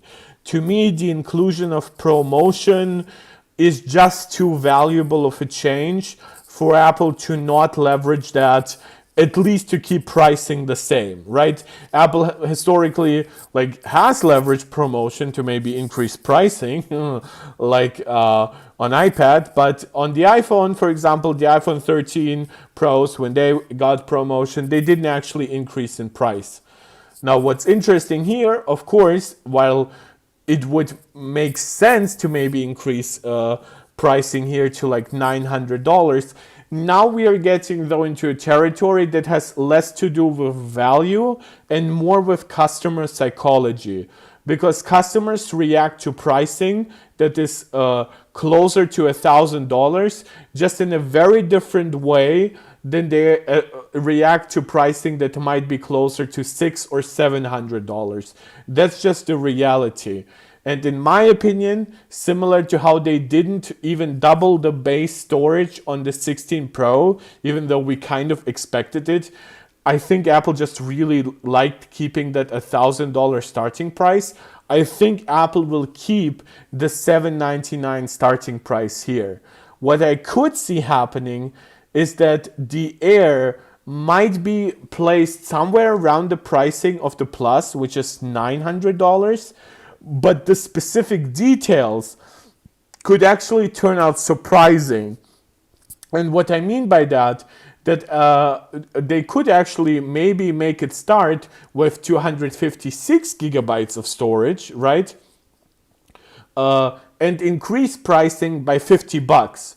Now that might seem like, oh, now Apple increased pricing. But when you actually compare the configuration with 256 gigabytes, that would now actually be a price reduction of $50. And when you look at the price difference to the base 17, let's say the base 17 keeps 128 gigabytes of base storage. Well, how much does it cost at 256? Well, guess what? It costs $899. Suddenly, the price difference isn't actually $150. It's just $50, right? Maybe this is how Apple could change things up. The one thing I just don't see happening is just this being a premium $1,100 to $1,300 product. If Apple does that, for one, then it needs to include some things that I cannot even think about. Some revolutionary tech. Maybe this would be the first iPhone with a micro LED screen or something like that, and a brand new battery chemistry or something like that. But it cannot be what it's currently rumored to be and be that much more expensive than the Plus currently is. That just wouldn't make sense. Fewer cameras, lower battery capacity, assumedly worse cooling and stuff like that. It just doesn't make sense. YTKR, the 11-inch M4 iPad Pro had 8% bigger battery, but slimmer, and that resulted in being actually lighter. Yes, but that's because the difference was from an LCD screen to an OLED. And not just OLED, but tandem OLED, which is that much more efficient, and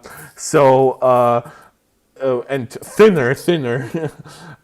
So whatever Apple could do here is not going to be replicable inside the iPhone. There's just not a technological gap that would define it by that much. I predict $900 for base and $1,000 for Air and $1,100 for Pro, $1,200 for Pro Max. All 256 gigabytes. It could make sense, to be honest. Yeah. My problem is that now it would it would do wonders for average sales price. And maybe Apple would then just keep the base iPhone 16 in the lineup. Hell, Apple could keep the 16 Plus, right, and just reduce them maybe more aggressively. Like usually they drop pricing by $100. Maybe they could drop pricing by $150 or something like that. That could work too. But again, Apple does like lower base prices, even if it's not a very popular model, right? For example, on the Pro models, we have known for years that people just tend to go for 256 gigabytes or higher, but Apple still kept the cheaper 128 gigabyte model in the lineup because it just made sense to advertise it. On the Pro Max, the 128 gigabytes eventually got so unpopular that it just didn't make sense to produce it whatsoever. So they just kept the 256 gigabyte module. They justified it by saying, oh, it's still the same price as the 256 gigabyte configuration in the past. But on the base Pro, right, the smaller one, they still kept to the $999 starting price because it's just such a psychologically attractive price. Again, not actually disagreeing with your theory. I think that maybe Apple could say, look, Apple Intelligence, we are now saving like some large language models directly on device. That's like screws a little bit with how much storage you need. Let us start everything with 256.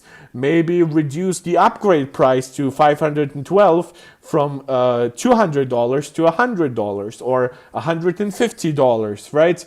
And give people a little bit more value crumbs to still like say, okay, base pricing has increased, but I'm not actually worse off, right? The same way what they did with the 15 Pro Max.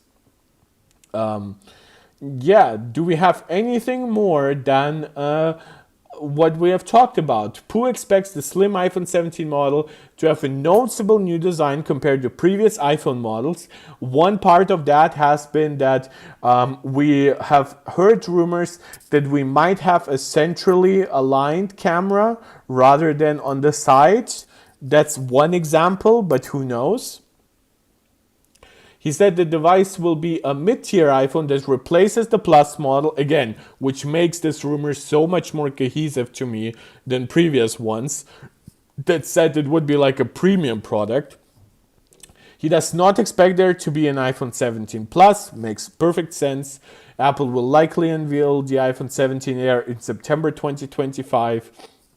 So the device is still far away from launching and some features could change over time. As I said, for example, the one feature that I could see changing the most would be Apple still like last minute including the ultra wide camera in there and just saying, you know what, we just don't see a path to selling a premium product close to $1,000 with just one camera. Maybe most people won't even use it, as I mentioned, but let's just do it for marketing purposes.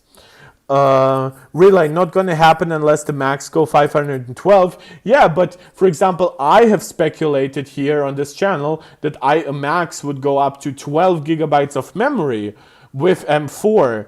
Or I honestly speculate that that would happen with M3, which unfortunately didn't happen, right? But it seems like the M4 MacBook Pro is not jumping from 8 to 12 gigabytes of base memory, but to 16. So who knows? There might be potential for all Macs to starting at 512. But also, don't forget that people don't actually compare iPhone value to Mac value. Like you will see that in features where like once you go higher up the chain, right, Mac storage actually becomes way more reasonable than iPhone upgrades to a degree. But yeah, like it's like people just don't look at these products as like competition, so Apple can get away with like much lower value potentially on iPhone in certain ways. Less memory per pricing, less storage per pricing, things like that. Macs indeed should be 512 gigabytes and the Pros 1 terabyte. I agree if you with the Pros you mean the ones with the Pro chips. Right, I don't think that the base M4 MacBook Pro needs 1 terabyte. I honestly think that 768 gigabytes would be quite cool. Maybe Apple could give it 3 256 gigabyte modules, so it wouldn't be the full speed on there. But then on the Pro models, they could, right, there's a lot of speculation that I've given over the years how Apple could give us more value without necessarily doubling it. Right, because I know that Apple is just so afraid of going to a storage and RAM configuration that people wouldn't need to see the need, that people wouldn't see the need to upgrade from it, right? That is, I think, what Apple is afraid of, because those RAM and storage upgrades are like a really big part of the recipe to how Apple generates like industry-beating margins. It's not at the base price where Apple makes its absolute craziest margins. It's once you get all those optional extras where the value proposition really changes in Apple's favor. YTKR, yes, the base M4 MacBook Pro could have 512 gigabytes and call it a day. Yeah, especially now that it also jumps from 8 gigs of memory to 16. We kind of have to be nice to Apple. They won't double both storage and RAM at the same time. But the M4 MacBook Pro and M4 Max chips should get 1 terabyte. I agree entirely with that, because also those are the people most likely to leverage higher storage, right? Video editors, photo editors, music editors, just very enthusiast people who want to keep a lot of their stuff on device. Programmers, of course, gamers, yeah, the people who have virtual machines on there, a lot of stuff. People who manage stuff for like their family and friends, even just people who have a metric F-ton of documents for work. Yeah, and I agree, the Air should be 512 gigabytes. And honestly, Apple could keep 512 gigabytes on the Air as base storage for almost like the next 7-8 years, right? Even when the rest of the industry jumps to 2 terabytes just to spite Apple and say like, look, our value is that much better, Apple could counter it and say like, guys, you just download everything from the web anyway. Like, chill out. We are much more happier to maybe bring down the MacBook Air pricing by $100 than like give you 1 terabyte or something. Really, base MacBook Pro is a ripoff. Well, not anymore. The real comparison should be base Mac Air versus Mac Pro chip. Mac Pro, what the Mac Pro is $7,000. I don't think you meant Mac Pro chip. Maybe MacBook Pro, but then you just said it's a ripoff. But I guess you mean with ripoff, it's that the 8 gig configuration is a ripoff, right? Because Apple is changing that, because clearly the customer response to that has been significant enough to justify some changes. Okay, yeah, that sort of finishes our 17 discussion. That leaves us with one topic, and that one is going to be spicy. Now let me ease us a little bit into it, and that is, we have actually talked about one of those things, which is that the Oppo Find X8 family of devices has copied one of the iPhone 16 generation's features, and that feature was the camera button. Now, as I said in the past, they didn't just introduce a simple shutter button that clicks for a photo, maybe presses in for a video. No, they actually copied camera control behavior. So let's see. 除了拍之外，它还可以在水下变焦，是不是很神奇 ？Hello， 大家好，我是 Oppo 在零下20-30度的，所以我今天呢给大家变焦，是不是很神奇？ Right, you can 就 see 解决了 the 以前水下 swiping 只能拍视频、拍不 to 了照 zooming 片的 in 困 and 难。 out. 这个按键要做好，其实有3个非常重要。这个手按压的位置刚好在这个位置，你横着拿呢是在这个地方，都非常的方便。其实已经有 You 很多 can 按 see 键 that 了。 it's 按键就是用来 positioned 调 very 拿出来的时 similarly 候， to, 竖着拿 right? 的时候， It's 这个手按压的 positioned 位置 on 刚好。 the lower side of the right side of the device. Again, all the swiping stuff that Apple obviously does for zooming and exposure control, right? And I was saying like, you know what? It's annoying, but it's one thing, right? Again, not going to forgive them for it, but maybe I could just ignore it. Really, did they put it in a better position? No, brother, they didn't. The reason, and I've talked to you guys on the channel about it, there isn't actually that much more space. You want the power button in the most comfortable space. People are used to a certain positioning of the volume buttons and stuff like that. even when Apple positioned the action button, they didn't create new space for it. They just replaced the mute switch, and people argued that the action button positioning is terrible because of it. And so they didn't leave too much extra space for camera control. And you can see that from these other devices that are copying it. Now, granted, they might have put it in there because that's how Apple did it. And so they thought Apple must be right. Which apparently they weren't, according to a lot of testers. I've tested it out once. I didn't have an issue. I think it's very much designed for landscape photography, not for portraits. I think like with portraits, you also don't necessarily need that kind of super quick access. If you really want to capture a gorgeous photo, I always recommend making it landscape rather than portrait. But yeah, so that was one thing, and I wasn't happy with it. But again, I could live with it. I could sort of ignore it. But guess what, guys? I cannot ignore what you're about to witness with me here. This is ColorOS 15, the latest design language or just software release from Oppo, coming with the latest Oppo Find X8 devices, built upon Android 15, very much designed to also coincide with their exploration of AI features and stuff like that. Now, historically, just to ease you in, we know that Oppo and Vivo and companies like that, who in the past were actually one company, have copied pretty brazenly from Apple. But I would say over the last couple of years, they've at least stayed on one level. That level was still unacceptable to me, but I could sort of ignore it. We have now reached a level of brazenness that I honestly wonder if Apple will start talking to the CCP and asking them to have at least some repercussions on those companies, because this is really getting into unacceptable territory. Now let me make my beautiful face a little smaller so that we have more space here for the video, and let's see it covered.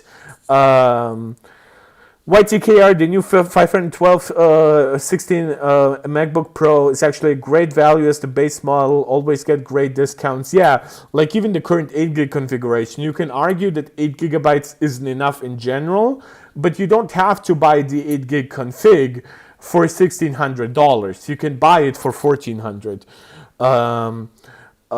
Relight for landscape, have you ever used the triggers or Red Magic? That position makes sense. Red Magic, you mean the Asus phone? Is it called Red Magic, their gaming phones? Red Magic. The naming gets always so confusing to me over time. No, oh, this is like a special brand, right? Yeah, I always mix them up with the Asus gaming phones because Asus does gaming phones, and this is a gaming focused like mobile brand. No, I have not actually touched those devices in any recent generation. I believe I've had an experience with one of those like 3 years ago, which I guess would have been like the 6 Pro or something like that. But I cannot remember for the life of me like how those devices felt. So no, I couldn't tell you. Maybe the positioning here is much better, but looking at this device, it just seems to have very different design priorities than the iPhone 2. Like it's not as camera focused. I would doubt that it has like all the niceties of an iPhone. It's very much like high-end chip, give it the cooling it needs, give it a large battery.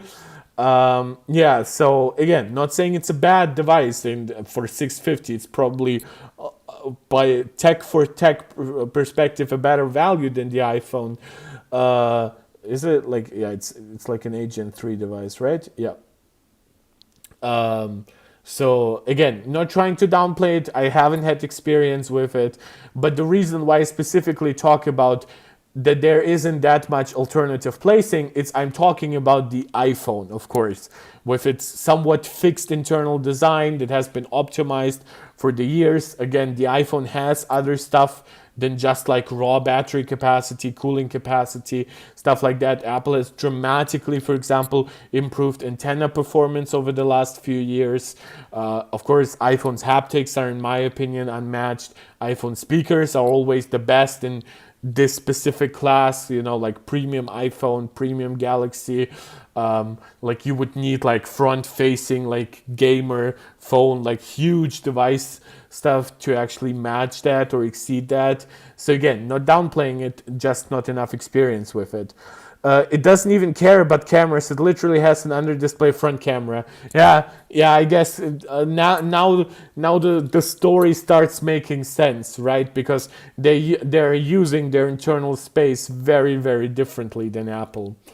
But let us get from the somewhat excusable to the absolutely inexcusable. Red Magic phones only have 2 years of OS updates. Yikes, that's not very good. But yeah, maybe they'll improve it. Who knows? Let's start with the absolutely inexcusable from Oppo. Let's play the music just very... Okay, so this looks like the Pages icon, which I guess is their icon for the Notes app. This is just files. This is completely just the Files app. This is the Calculator app.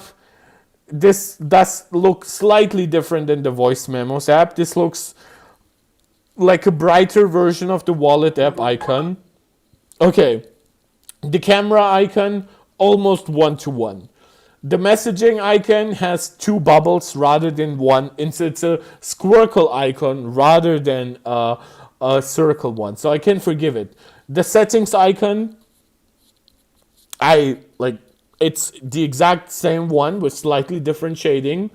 The calendar icon, of course, yeah, I mean, you could argue how much can you do with that. The contact, which is funny because Apple has historically like downgraded or simplified like their contact icon, right? So it previously used to be more like a recognizable like human silhouette, like a more realistic one.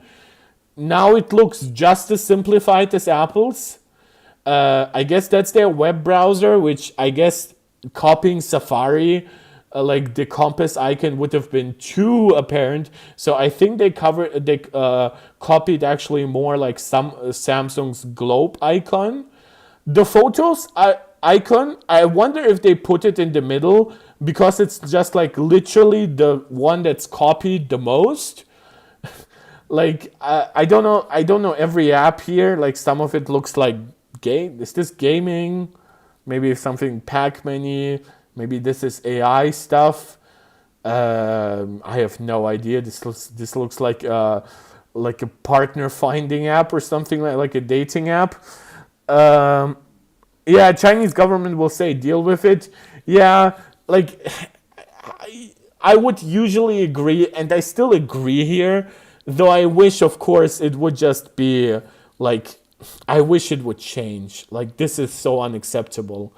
And of course the weather icon, and I mean like let me just like bring up Apple's here next to it.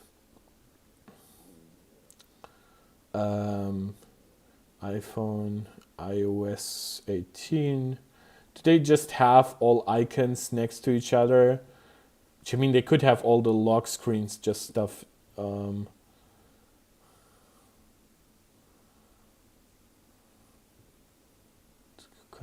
Of course, yeah, the phone app here, the calendar app, again, even very similar like fonts and stuff like that. Where do they have that? All new features in a PDF, all iOS icons. iOS icon gallery. Okay, that's all apps. I want it from Apple. Can I sort it? Search Apple.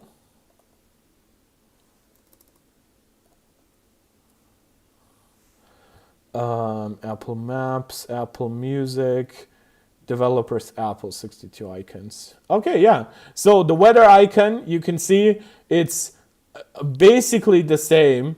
Can I put those side by side? Am I actually smart enough to do so? No, that will not do it.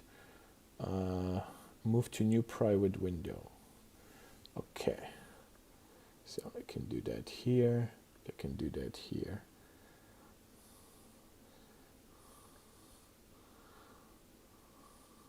This one needs a little bit more space. And we got them, boys. We got them. So what do we have here? The phone app, basically the exact same one. Where's the clock at? Oh, they actually have the older icons. That's great. That's nice to see. Contacts. Wait, it doesn't have every Apple icon either, or does it? No, it doesn't. That's not an exhaustive list. Like messages, similar but not the same. Mail, they don't have mail. Do they not have files here? Where's files? Just okay, the Notes app, again, this one is more similar to Pages than it is to this is not an exhaustive list. Files. Yep, it does not have, like, I guess I'll have to just look at it. Files app, iOS. Images. Yeah, this is what it looks like. This one is a slightly opened folder. Yeah, so calculator app, calculator, iOS. Let's make it iOS 18 specifically. There it is. Okay, so the calculator is slightly different. I guess it's more similar than it was in the past. YTKR, Chinese brands have the hardware to compete with Apple, but people won't switch to them, so they're copying Apple software to make them comfortable enough to switch. Yes, I absolutely agree that this is their pitch in the past. iOS 14?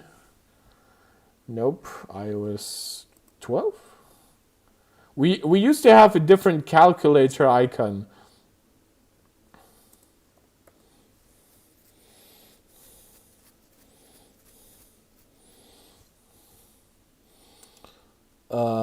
This one, iOS 7? Man, I'm getting confused here. Yeah, so we had one more like this. Oh, here's the evolution. Yeah, okay, so, okay, I'll give it, the calculator app is a little bit more different. But you can still see, there's plenty to be outraged about.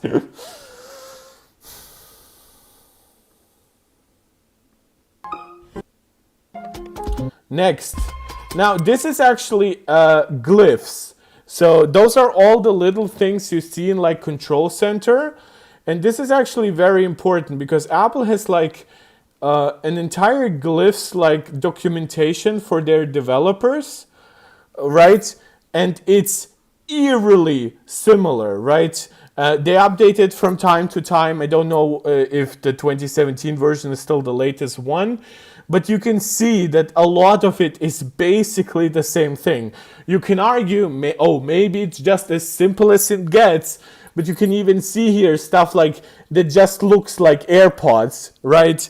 And that's because obviously they copied AirPods design in general, so now they also have to copy the AirPods glyph. Yeah, it's all a little frustrating in my opinion here.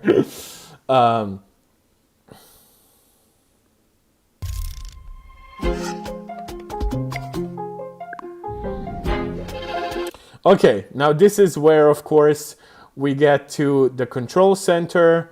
Of course, iOS 18 got its new control center design that is very customizable, but also just looking at it, of course, where can I see the control center here? Right, so the music widget, this is the exact one, squared one that Apple offers. Apple's is just resizable. It can go from being this elongated one to like a really big one that covers basically the entire screen. Of course, you have all those control center familiars like the long volume and brightness sliders, brightness and volume, no, brightness and volume sliders, and they even have like very similar animations here. Like just the glyphs are all basically the same for everything from airplane mode to flashlight. It's just all way too similar. Even to how they switch between like squircle rectangles to circles here, it's entirely iOS 18, because prior to iOS 18, Apple actually used squircles all around Control Center, and now they switched to circles for the smallest ones. But to them, it was just like, oh, of course we are gonna copy that. God forbid we actually might even keep some of Apple's older, better designs. Yeah, so yeah, that is just mind-boggling to me. Yeah, you can even see it has that same little overstretchy animation here. Right, where it goes a little bit on top and then it just like does that jump back effect, like a rubber band. We have the atomic island stuff. I don't even need to show you that. I think anybody knows what the dynamic island looks like and all that stuff in it. We have their live activities copy. So every single thing that they're showing is basically a copy of Apple. Live activities, Uber.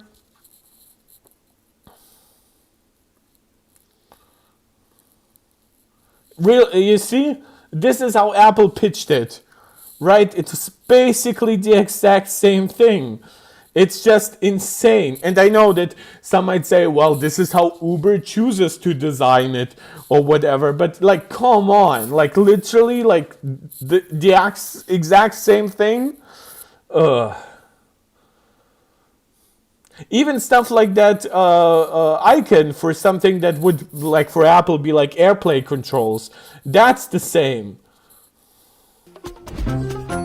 We do have that exact same dynamic or atomic island animation with how it contracts and elongates and how it just dynamically adjusts to absorbing stuff from like live activities or music playback controls and stuff like that. Why do you care? If there's one thing I want Apple to copy adopt, is the silicon carbon batteries. The problem is that we haven't seen those huge like actually battery life improvements. I wonder if like some of the peak capacity numbers that they advertise are just not like, if they're just not like really that indicative of real world capacity. If there might be like if the advertised capacity is like 5% or something larger than real world. Like, it's not like, I understand they probably have a more dense battery technology, but Apple still gives us arguably better battery life in the real world.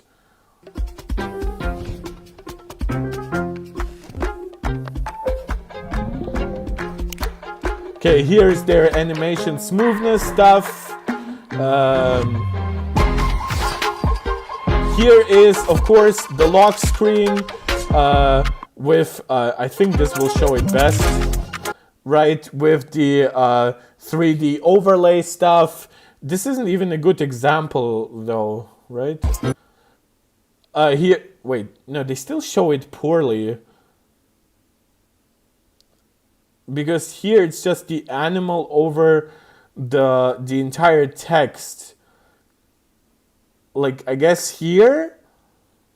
But I almost wonder if that text is just part of the image. So I really couldn't tell you. Of course, with Apple, we know that there's like an overlay with like the time especially, right? Where it can half disappear between like the object, like a pet or a human's face. But also it can then just pop up like one number being covered, one being on top. Looks pretty neat. Oh, how do I even why do I even describe it? iOS lock screen layer effect. That came with iOS 16, right? You can see how that looks here, where the widgets might then still be on top of the cat here, but the cat's ear is on top of the numbers.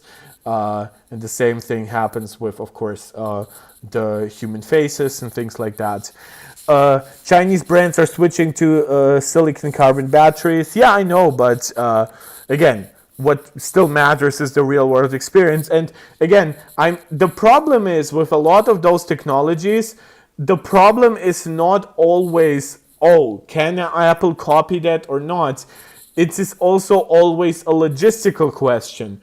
Can Apple actually, are there even enough silicon carbon batteries to provide enough for like an iPhone Pro or an Pro Max, stuff like that, right? Again, I can see the point, and I of course want higher density, faster charging speeds, everything, but I do still try to be realistic on what is possible given Apple's just monumental production scale.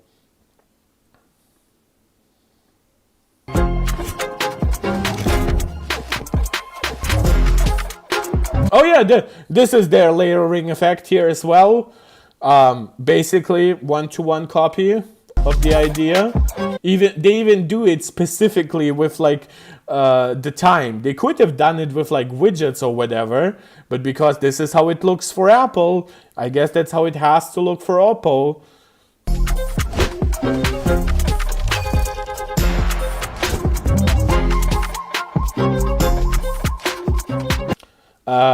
Just their lock screen controls. Want to cover that the two controls here that they always bring up, right? Like just like Apple, the positioning, the look of it, even the choice of controls with the camera being there. Okay, they showed you different lock screens here. And of course, this is where they present their last egregious example. This is, of course, the animation for their AI stuff. You know, this very, very border, like hugging rainbow animation. How does it look for Apple? Apple Intelligence. Let us here. Yeah, you can see it. Yeah, of course. This is the exact animation that Apple is doing. They slightly switch to the which rainbow side we see, but it's still the same thing. And even like in the way they're showing those suggestions here, those are actually eerily reminiscent of the new photo here. How Apple shows them here, and you can even see that if you go, for example, in the new Photos app in iOS 18, they will give you search suggestions that look just like that. So yeah, they couldn't, like, it's amazing just how blatant it is. And I just wanted to cover this because I was going insane about it and I needed to talk about it. So I guess thank you for listening to me rant about this. YT, Honor Magic 6 Pro and Vivo X100 batteries have it and had the exact same battery as the 15 Pro Max. Same battery as what? Battery life? Because we don't yet know the battery life of those devices. I know they have higher capacities, but again, real world experiences.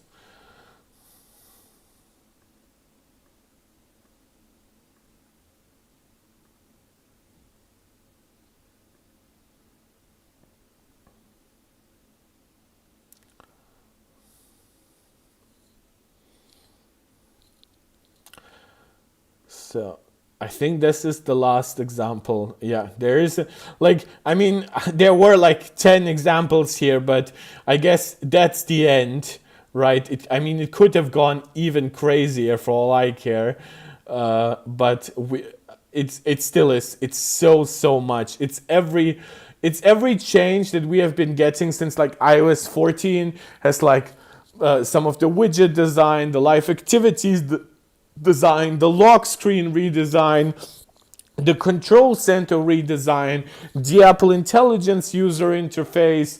It's just way too much, in my opinion, to be forgivable. I don't know how you guys feel it. Again, I can understand wanting especially certain hardware features to be stolen from one device to the other.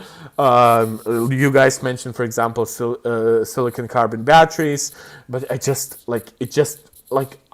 cannot understand how a company that sells tens of millions of devices can have so little self-respect to just so shamelessly copy somebody else's work.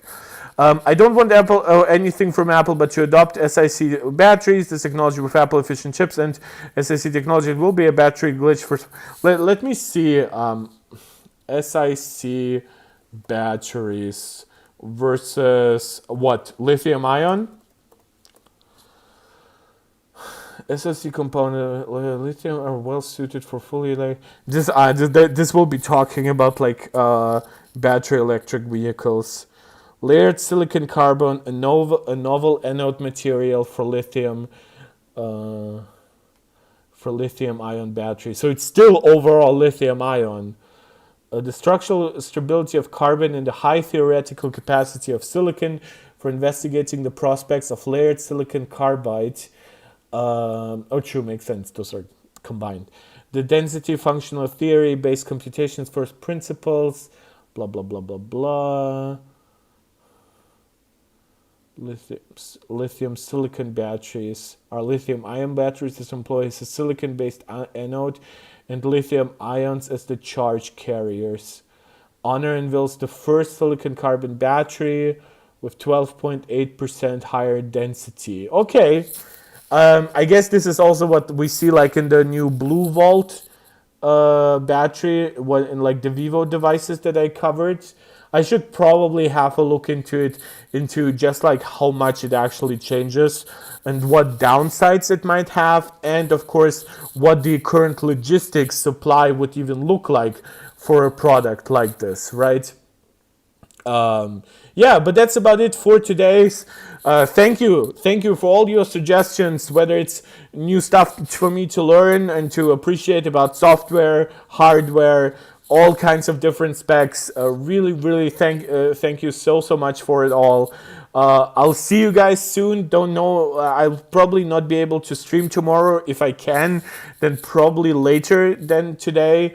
But of course, as always, you can also follow me on Twitter to know that, and hit the notification bell so you're informed here. Let's see one last thing, if there's any new stuff for us to react to. M4 MacBook Pro. Whenever I see stuff like that, I always just wonder, oh, did Apple just announce it to surprise us? And Mac rumors. Okay, good. There's nothing new to cover for today. Tomorrow there's probably the Power On newsletter by Mark Gurman. Let's see how he maybe reacts to the Jeff Poo reporting. Maybe he will confirm some stuff. Maybe he will deny some stuff. So that will be interesting. I'll keep you posted. Thank you so much for staying with me. Thank you so much for making this a very lively live chat. YTKR wishing me a nice day and saying he enjoys my stream. Thank you so much. So before you guys go, I'll give you a last shout out to subscribe to the channel if you haven't yet done so, liking the video, sharing it out to anybody who you think might enjoy it. Comment, please. Anybody who just commented so lively in the live chat, consider leaving a comment right as the video gets uploaded. Of course, that helps a lot with the algorithm. Whenever you catch me live, consider leaving a small donation in the form of a super chat or super sticker. Every small donation goes a long way to help the channel grow. I'll invest it right back into the channel. Of course, you can also become a channel member right here on YouTube or a supporter over on Patreon. Again, hit the notification bell so you are actually informed whenever those streams starts. Usually you can kind of expect them to happen at the usual time, whatever it is for you, given your time zone. For me, it's around 5 to 6 p.m. where I start. And as always, thank you so much, and let me know what you would like to see me cover next. This is Mark Tech, tuning out.